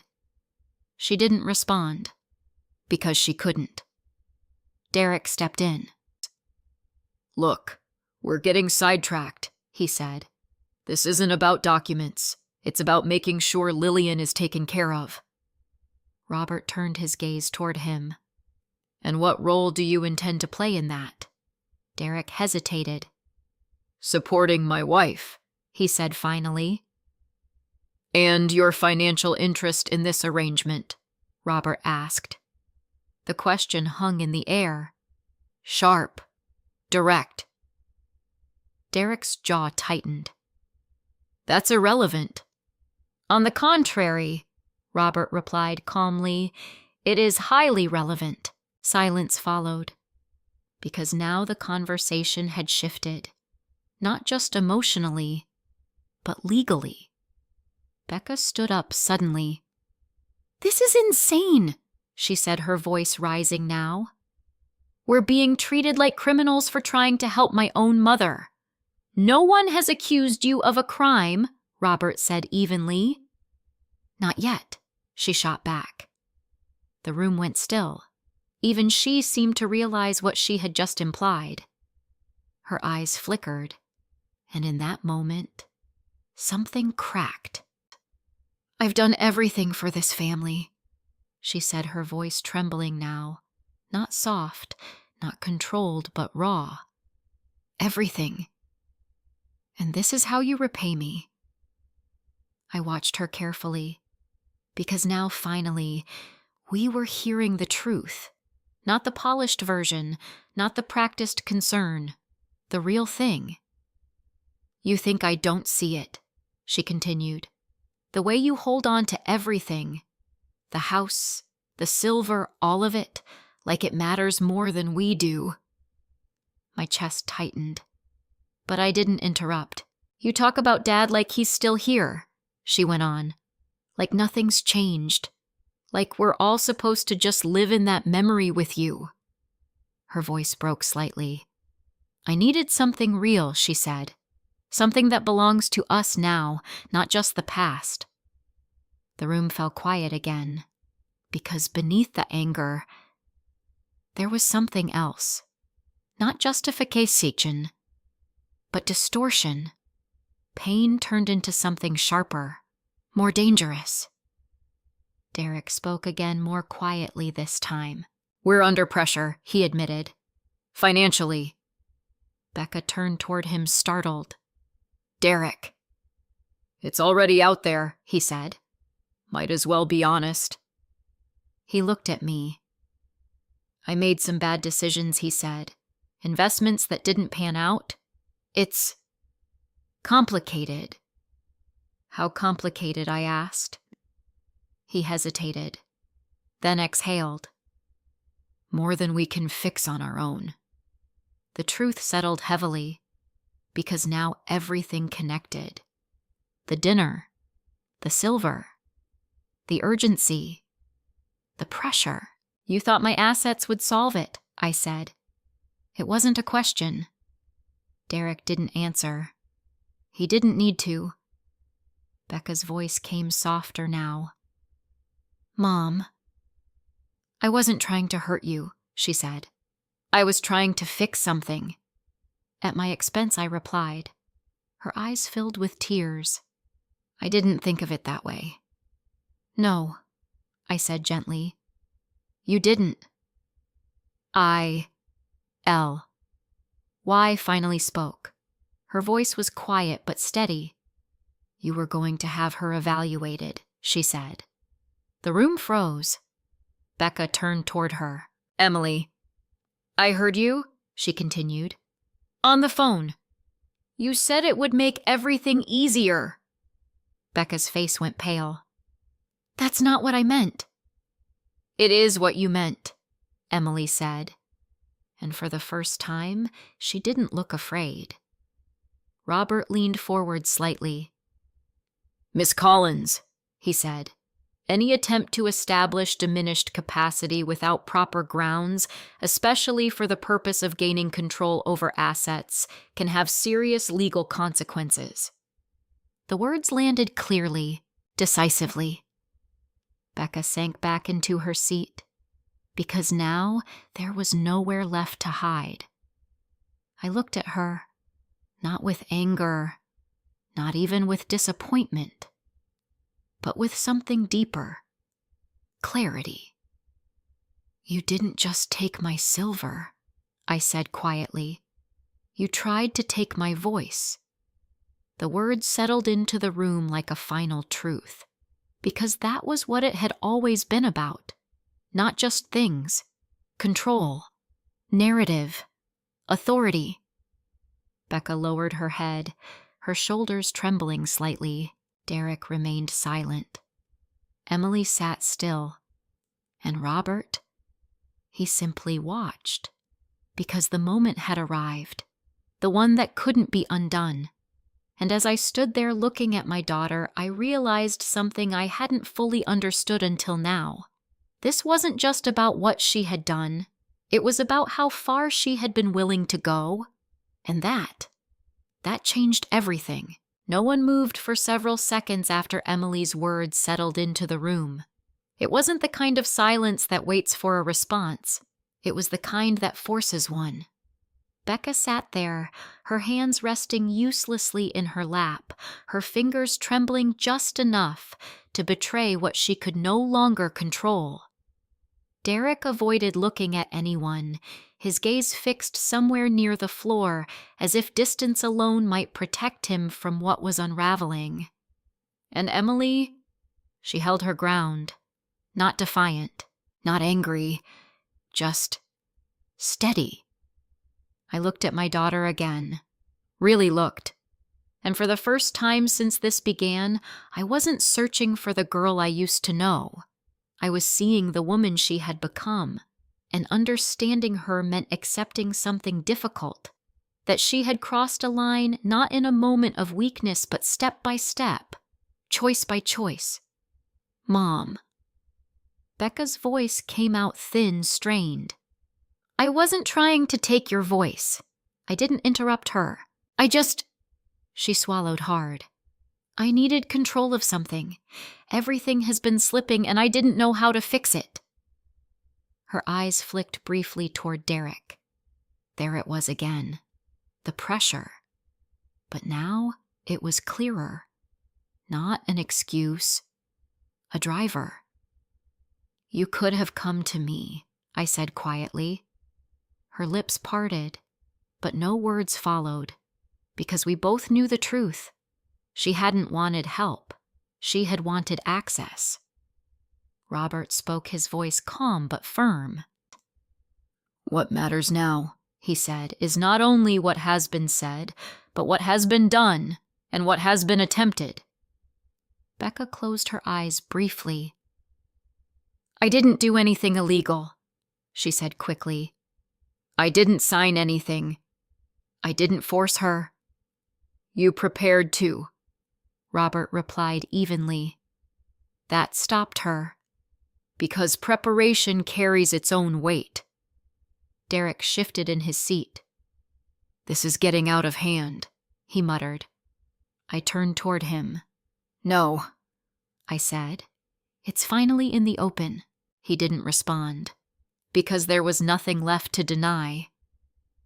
I stepped closer to the coffee table, resting my hands lightly against its edge. "I want you to understand something," I said, my voice steady. Becca looked up at me, her expression fragile now, uncertain. "This was never about the silver," I continued. Her brows furrowed slightly. "What?" "It wasn't about the dinner either," I said.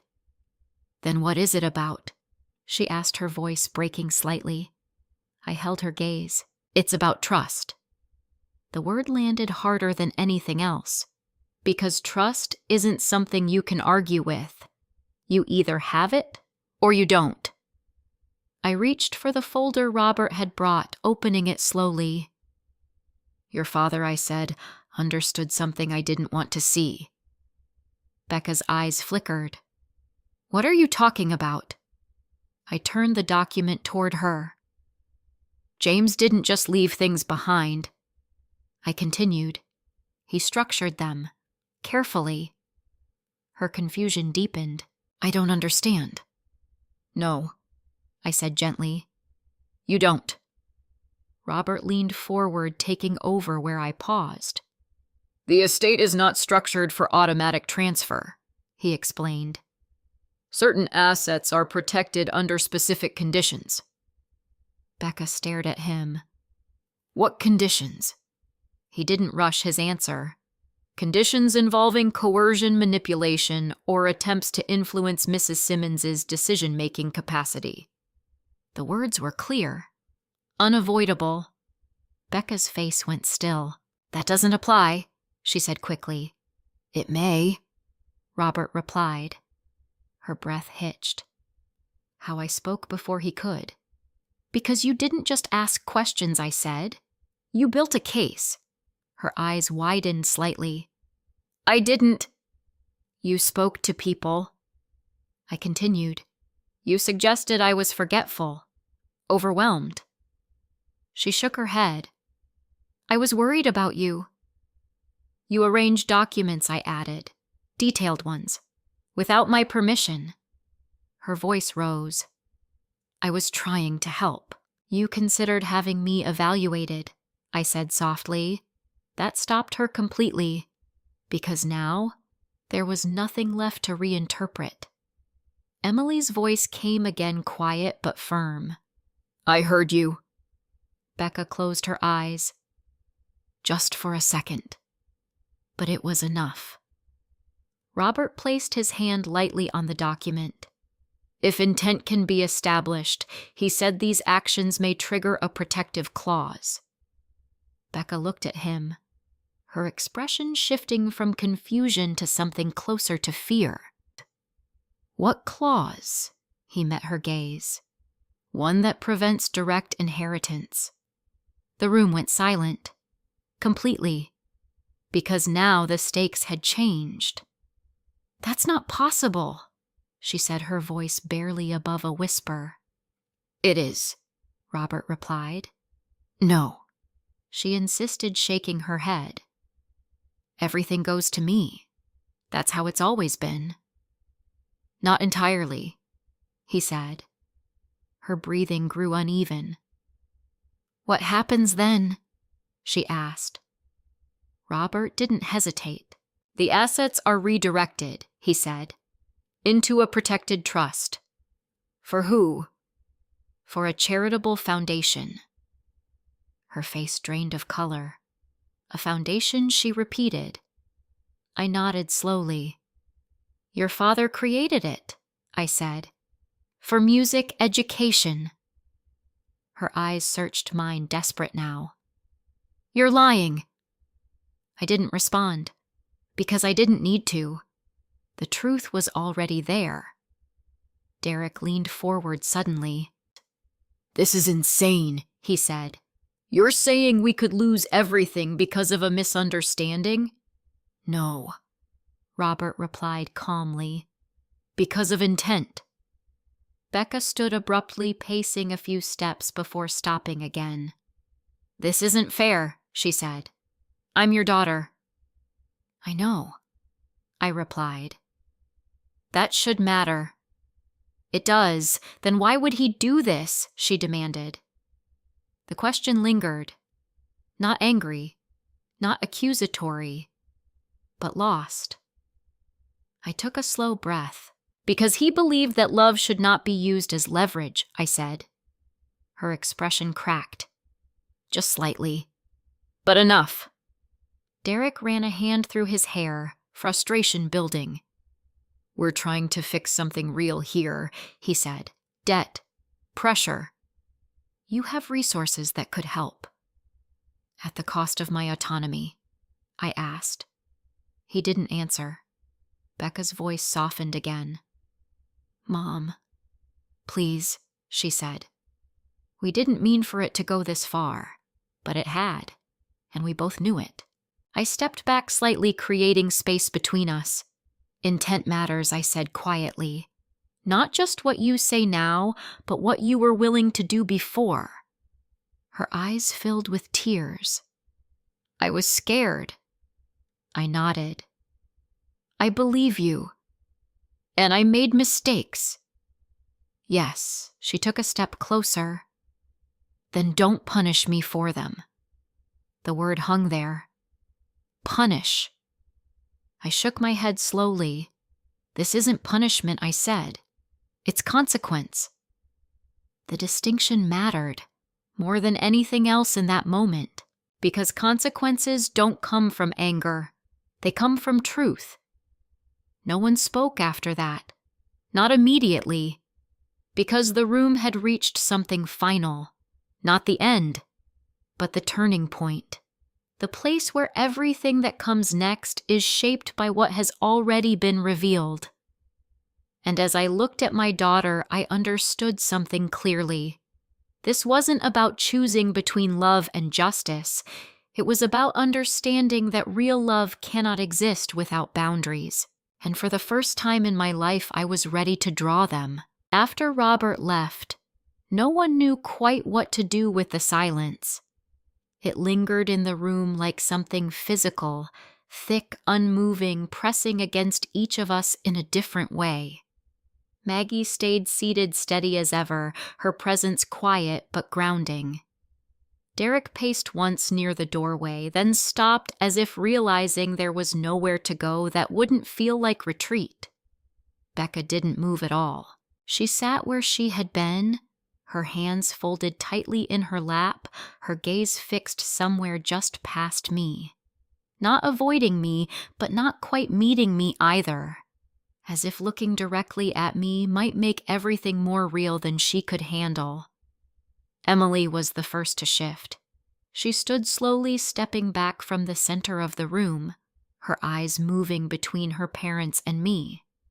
There was something in her expression I hadn't seen before, not fear, not confusion, clarity, painful but steady. I think I should go, she said softly. No, I replied just as quietly. She paused. You don't have to leave. Her eyes searched mine for a moment as if asking permission for something deeper than presence. I gave the smallest nod. Stay. She did. Derek exhaled sharply, running a hand over his face. "This has gone too far," he muttered. But there was no force behind it anymore. No authority, just exhaustion. Becca finally looked up. "For you, maybe," she said. Her voice wasn't sharp. It wasn't defensive. It was tired. And that more than anything made it harder to respond to. I moved slowly to the armchair across from her and sat down. Not across the room, not at a distance, but close enough that she couldn't pretend we weren't still connected. "Becca," I said gently. Her eyes met mine. For a moment I saw it again, the version of her I had known for most of her life. Not perfect, not always easy, but open, present. Then it shifted, and the woman in front of me returned. "I don't know what you want me to say," she whispered. I considered that. "Say what's true," I replied. Her lips trembled slightly. "I was scared," she said again. "I know.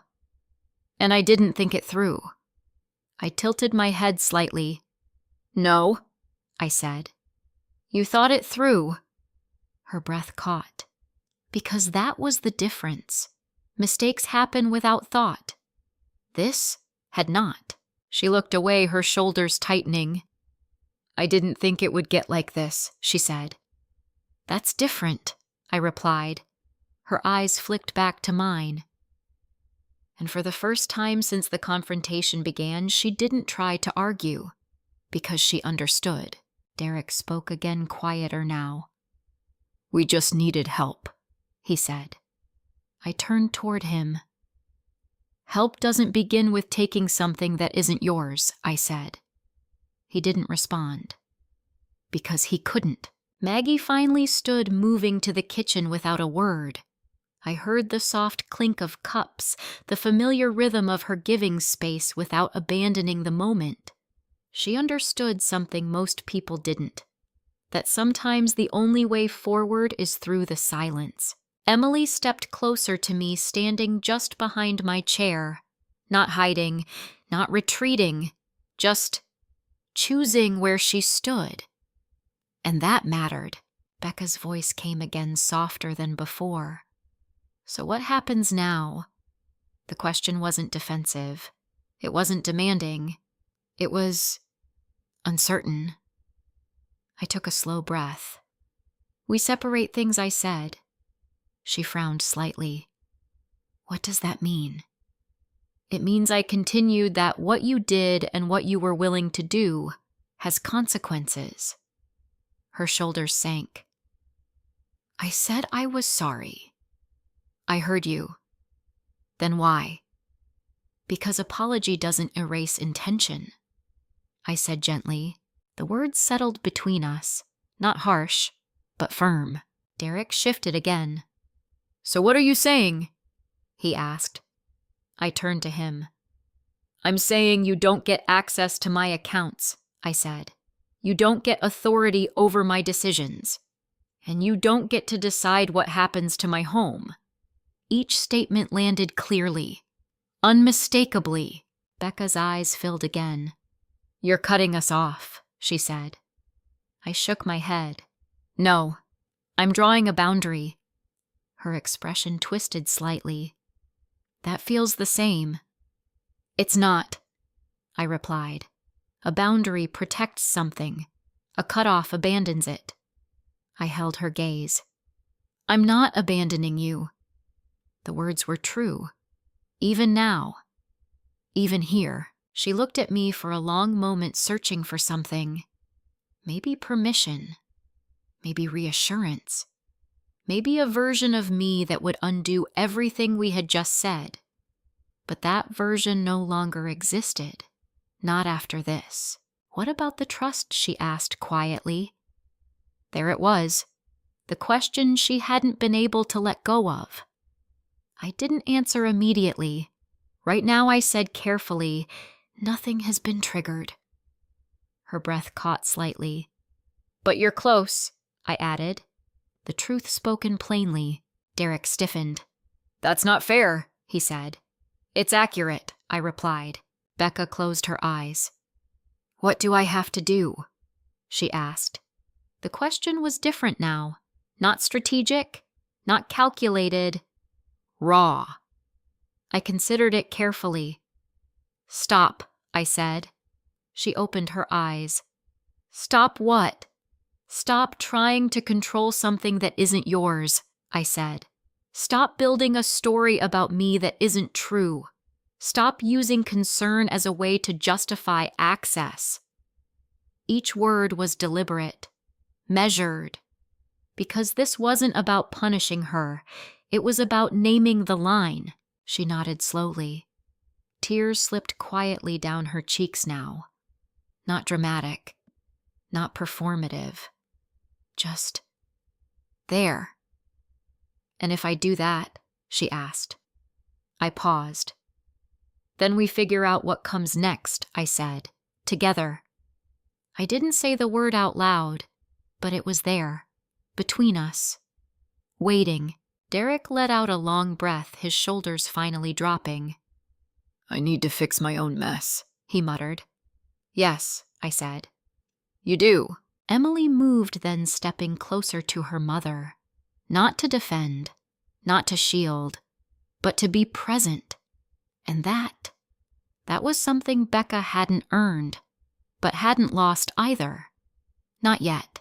Maggie returned with 4 cups of tea, setting them down quietly on the table. No one reached for them right away, but their presence changed something, softened the edges, reminded us that even in moments like this, life continues. Becca wiped her face, her movements slower now. I don't know how to fix this, she admitted. I nodded. Neither do I said. And that was the truth, because healing doesn't come with instructions. It comes with choice. Repeated, consistent, real. The room fell quiet again, but this time it wasn't heavy. It wasn't suffocating. It was open, uncertain, but not closed. And as I sat there looking at my daughter, I understood something I hadn't before. This wasn't the end of something. It was the point where everything had to be rebuilt. Not on assumption, not on history, but on truth. And whether that would happen was no longer just up to me. The house felt quieter in the weeks that followed. Not empty, just settled. Like something had been shaken loose and finally found its place again. I didn't hear from Becca for 3 days after the meeting. Not a call. Not a message. Not even one of those short, careful check-ins she used to send when she didn't know what to say. At first I thought she might be avoiding me. Then I realized something else. She was stopping. Not pushing. Not probing. Not trying to move anything forward. And that more than anything she could have said told me she had heard me. Really heard me. Derek didn't reach out at all. But I wasn't surprised. Some people withdraw when things fall apart. Others try to fix. And some simply disappear until they understand which version of themselves will be needed next. I didn't spend much time wondering which one he would become, because for now that wasn't mine to solve. Emily came by again that Saturday. This time she knocked, waited. Simple things, but they mattered. "Hi, Grandma," she said when I opened the door. "Hi, sweetheart." She stepped inside, her shoulders more relaxed than before. "How are you?" I asked. She shrugged lightly. "Better," she said. "I think." I smiled. "That's a good place to start." We sat in the kitchen again, the same 2 mugs, the same quiet routine. But this time there was less tension, less fear, more space to breathe. "Mom's been quiet," she said after a while. "I expected that." "She's not planning anything," Emily added quickly. "At least I don't think so." I nodded. "That's good. She's thinking," Emily said. I met her eyes. "Then maybe she's learning." Emily smiled faintly. "I hope so." So did I. Later that afternoon, I took out the folder Robert had helped me prepare. The updated documents, the revised structure, the decisions I had made not out of anger but out of clarity. Because there was one thing I knew for certain now. Love without boundaries becomes permission, and I would not give that permission again. I drove to Robert's office on Monday. This time I didn't hesitate. "I'm ready," I told him as I sat down. He nodded as if he had been expecting that. "We'll go through everything one more time," he said. "Make sure it reflects exactly what you want." It did, but I listened anyway. Carefully, because this wasn't just paperwork. It was the future. We made the changes official that afternoon. Becca's direct access to my primary accounts removed. The house protected fully under my control for life. The heirlooms, including the silver, secured under the trust structure James had created. And the foundation expanded. Not dramatically, but intentionally. Because James had seen something I hadn't. And now I understood it. "What about your granddaughter?" Robert asked. I paused. "Because that mattered. Her education is separate," I said. "Protected, independent of everything else." He nodded. A good decision. It wasn't just practical, it was necessary. Because Emily deserved a future untouched by what had happened between the rest of us. When I left his office, I didn't feel relief. Not exactly. Relief implies something has ended. This hadn't. It had simply changed shape. Becca came by that evening, unannounced, but not the way she had before. This time she stood on the porch, waiting. When I opened the door, she didn't step inside immediately. She looked different. No makeup, no polished outfit, no careful presentation. Just her. "Hi," she said quietly. "Hi." We stood there for a moment. Then I stepped aside. "Come in." She walked into the living room slowly, her eyes taking in the space as if seeing it clearly for the first time. Or maybe just differently. "I didn't know if you'd let me in," she admitted. "I would always let you in," I said. She nodded, but she didn't smile. We sat across from each other, the same chairs, the same room, but not the same conversation. "I've been thinking," she said. "I know." She looked at me surprised. "Emily told me you'd come by," I added. Her gaze dropped briefly. "She shouldn't have had to do that," she said. "No," I agreed. "She was scared," Becca added softly. "I know." A pause. Then she looked back up. "I made her scared." The words were quiet, but real. "Yes," I said. "No softness, no cushioning, just truth." She nodded slowly. "I didn't see it at the time," she said. "Everything just felt like pressure. Like if I didn't fix things, everything would collapse." I listened. Because now, she wasn't performing. I kept telling myself I was helping. She continued. That it was temporary. That once things stabilized, I'd make it right. Her voice faltered. But I crossed a line. "I didn't interrupt. I knew it when I lied about your birthday," she said. There it was. The moment. The one she couldn't pretend away. That's when it stopped being about fixing something, she added, and started being about control. I held her gaze. "Yes," she exhaled slowly, her shoulders lowering. "I don't expect you to trust me right now," she said. "That's good," I replied. Her lips pressed together briefly. "Because I don't trust myself either," she admitted. That surprised me, not because it was dramatic, but because it was honest. "I updated the estate," I said. Her eyes flickered. "I assumed you would. You no longer have direct access to anything." She nodded. "I understand." No argument. No pushback. Just acceptance. But you're still my daughter, I added. Her eyes filled slightly. I wasn't sure if that still mattered, she said. It does, I said, just not in the way you were trying to make it matter. She nodded slowly. I see that now. We sat in silence for a moment, not heavy, not strained, just present. What happens now? She asked again. The same question, but different this time, because now it wasn't about control. It was about possibility. We start over, I said. She looked at me, not hopeful, not relieved, just open. Slowly I added, honestly, no shortcuts. She nodded. I can do that. I believed she meant it. Whether she could follow through, that was something only time would answer. As she stood to leave, she paused at the doorway. I'm sorry, she said again.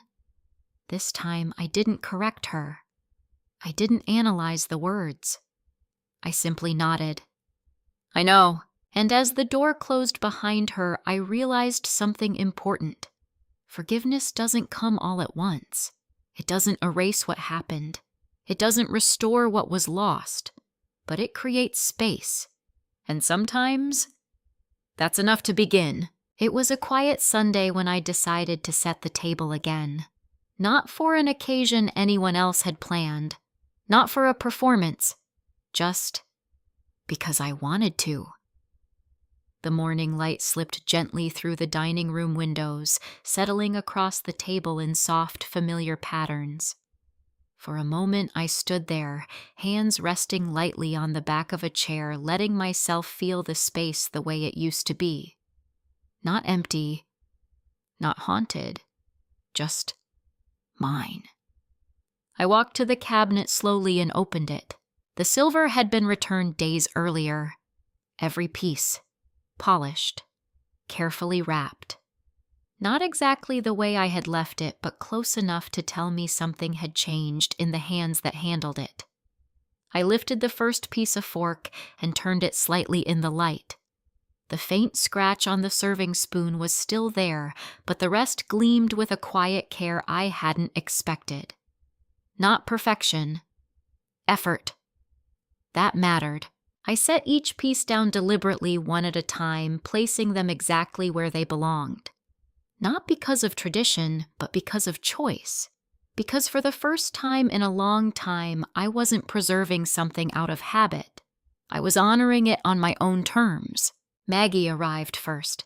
She didn't knock as usual, just stepped inside with a knowing smile. Well, she said, glancing toward the table, this looks like something worth showing up for. I smiled. It is. She set her purse down and walked over, running her fingers lightly along the edge of one of the plates. You sure about this? She asked quietly. I nodded. Yes. She studied me for a moment, then gave a small approving tilt of her head. All right then. Emily came next. She knocked this time just like she had the week before. Small things, still important. Hi, Grandma. Hi, sweetheart. Her eyes immediately drifted toward the dining room. They're back, she said softly. They are. She stepped closer, her expression thoughtful. They look different. I followed her gaze. They are? I said. Not physically, but in meaning. Becca arrived last. She stood on the porch for a moment before I opened the door, her hand hovering just above the surface as if unsure whether she should knock. I opened it before she had to decide. Hi, she said. Hi. She glanced past me, her eyes catching the table almost instantly. Her breath paused just for a second. Then she stepped inside. We didn't rush to sit. We moved slowly, naturally, each of us finding our place without needing to be told. Maggie at the far end, Emily beside me, Becca across, the same positions, but not the same roles. Dinner was simple: roasted chicken, green beans, mashed potatoes. Nothing elaborate, nothing curated. Just real. We talked, at first about small things: Emily's school, Maggie's church group, a neighbor's new garden, safe ground. But it didn't feel forced. It felt earned. At one point, Emily laughed. Really laughed. The kind of sound that fills a room without effort. And for a moment, everything else faded. The past week, the tension, the questions, all of it, gone. Just for that second. Becca was quieter, not withdrawn, just careful. She listened more than she spoke, and when she did speak, her words didn't carry that subtle edge they use to the need to guide, to shape, to control. She simply joined, and that in its own way was new. Halfway through the meal, she reached for the serving spoon, the one with the scratch. Her hand paused slightly before she picked it up. She noticed it. Of course she did. Her thumb brushed lightly over the mark almost unconsciously. Then she looked up at me, not apologizing, not explaining, just acknowledging. I held her gaze for a moment, then nodded.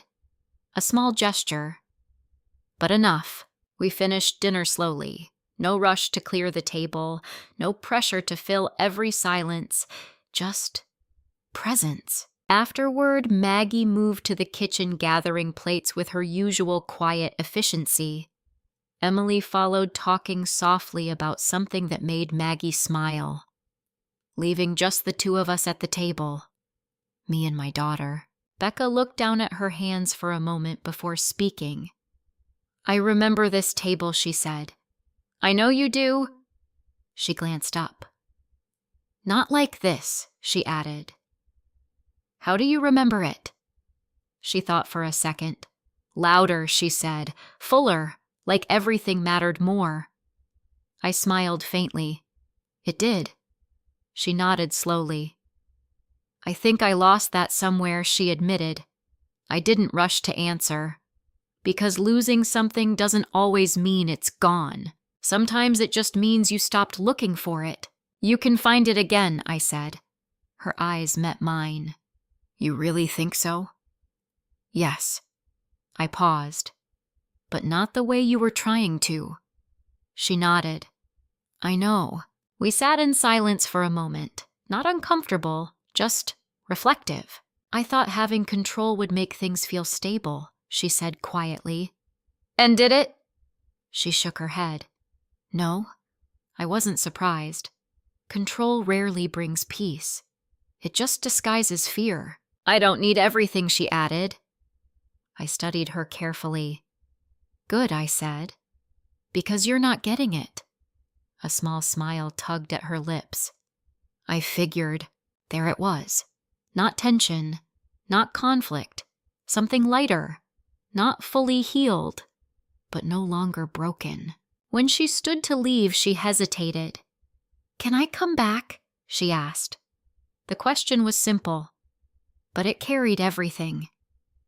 I looked at her, really looked, at the woman she was now, not the one she had been, not the one I remembered, but the one standing in front of me, trying, learning, starting over. "Yes," I said. "You can come back." Her shoulders relaxed slightly. "Thank you."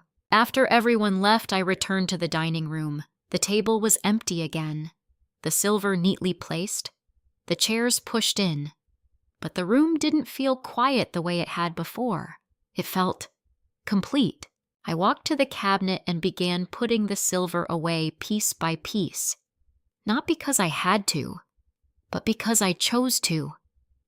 Each item returning to its place not as something to be protected from others, but as something to be respected by them. There's a difference. And I finally understood it. As I closed the cabinet, I caught my reflection in the glass. For a moment, I just stood there, looking, not at who I had been, but at who I had become. I had spent so much time believing that love meant giving, and it does. But I learned something else too. Love also means knowing when to stop giving the parts of yourself that keep you whole. Because if you lose those, there's nothing left to offer. That night, I sat in the living room, the house wrapped in a calm I hadn't felt in a long time. Not because everything was perfect. It wasn't. But because everything was clear. My daughter hadn't destroyed our family. She had revealed it. The cracks, the weaknesses, the places where assumption had replaced truth. And in doing so, she gave us the chance to rebuild. Not the same as before, but stronger, more honest, more real. And as I turned off the lights and made my way upstairs, I realized something simple. The silver had never been about inheritance. It had never been about value. It had been about legacy. And legacy isn't what you leave behind for people who expect it. It's what you protect for those who learn to honor it. For the first time in a long time, I felt at peace. Sometimes the deepest betrayals don't come from strangers. They come from the people we trust the most. And that's what makes them so difficult to face. But here's what I've learned. Love without boundaries isn't kindness, it's permission.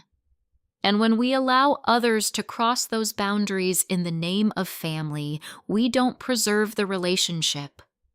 We weaken it. Standing up for yourself doesn't mean you stop loving someone. It means you start loving yourself too.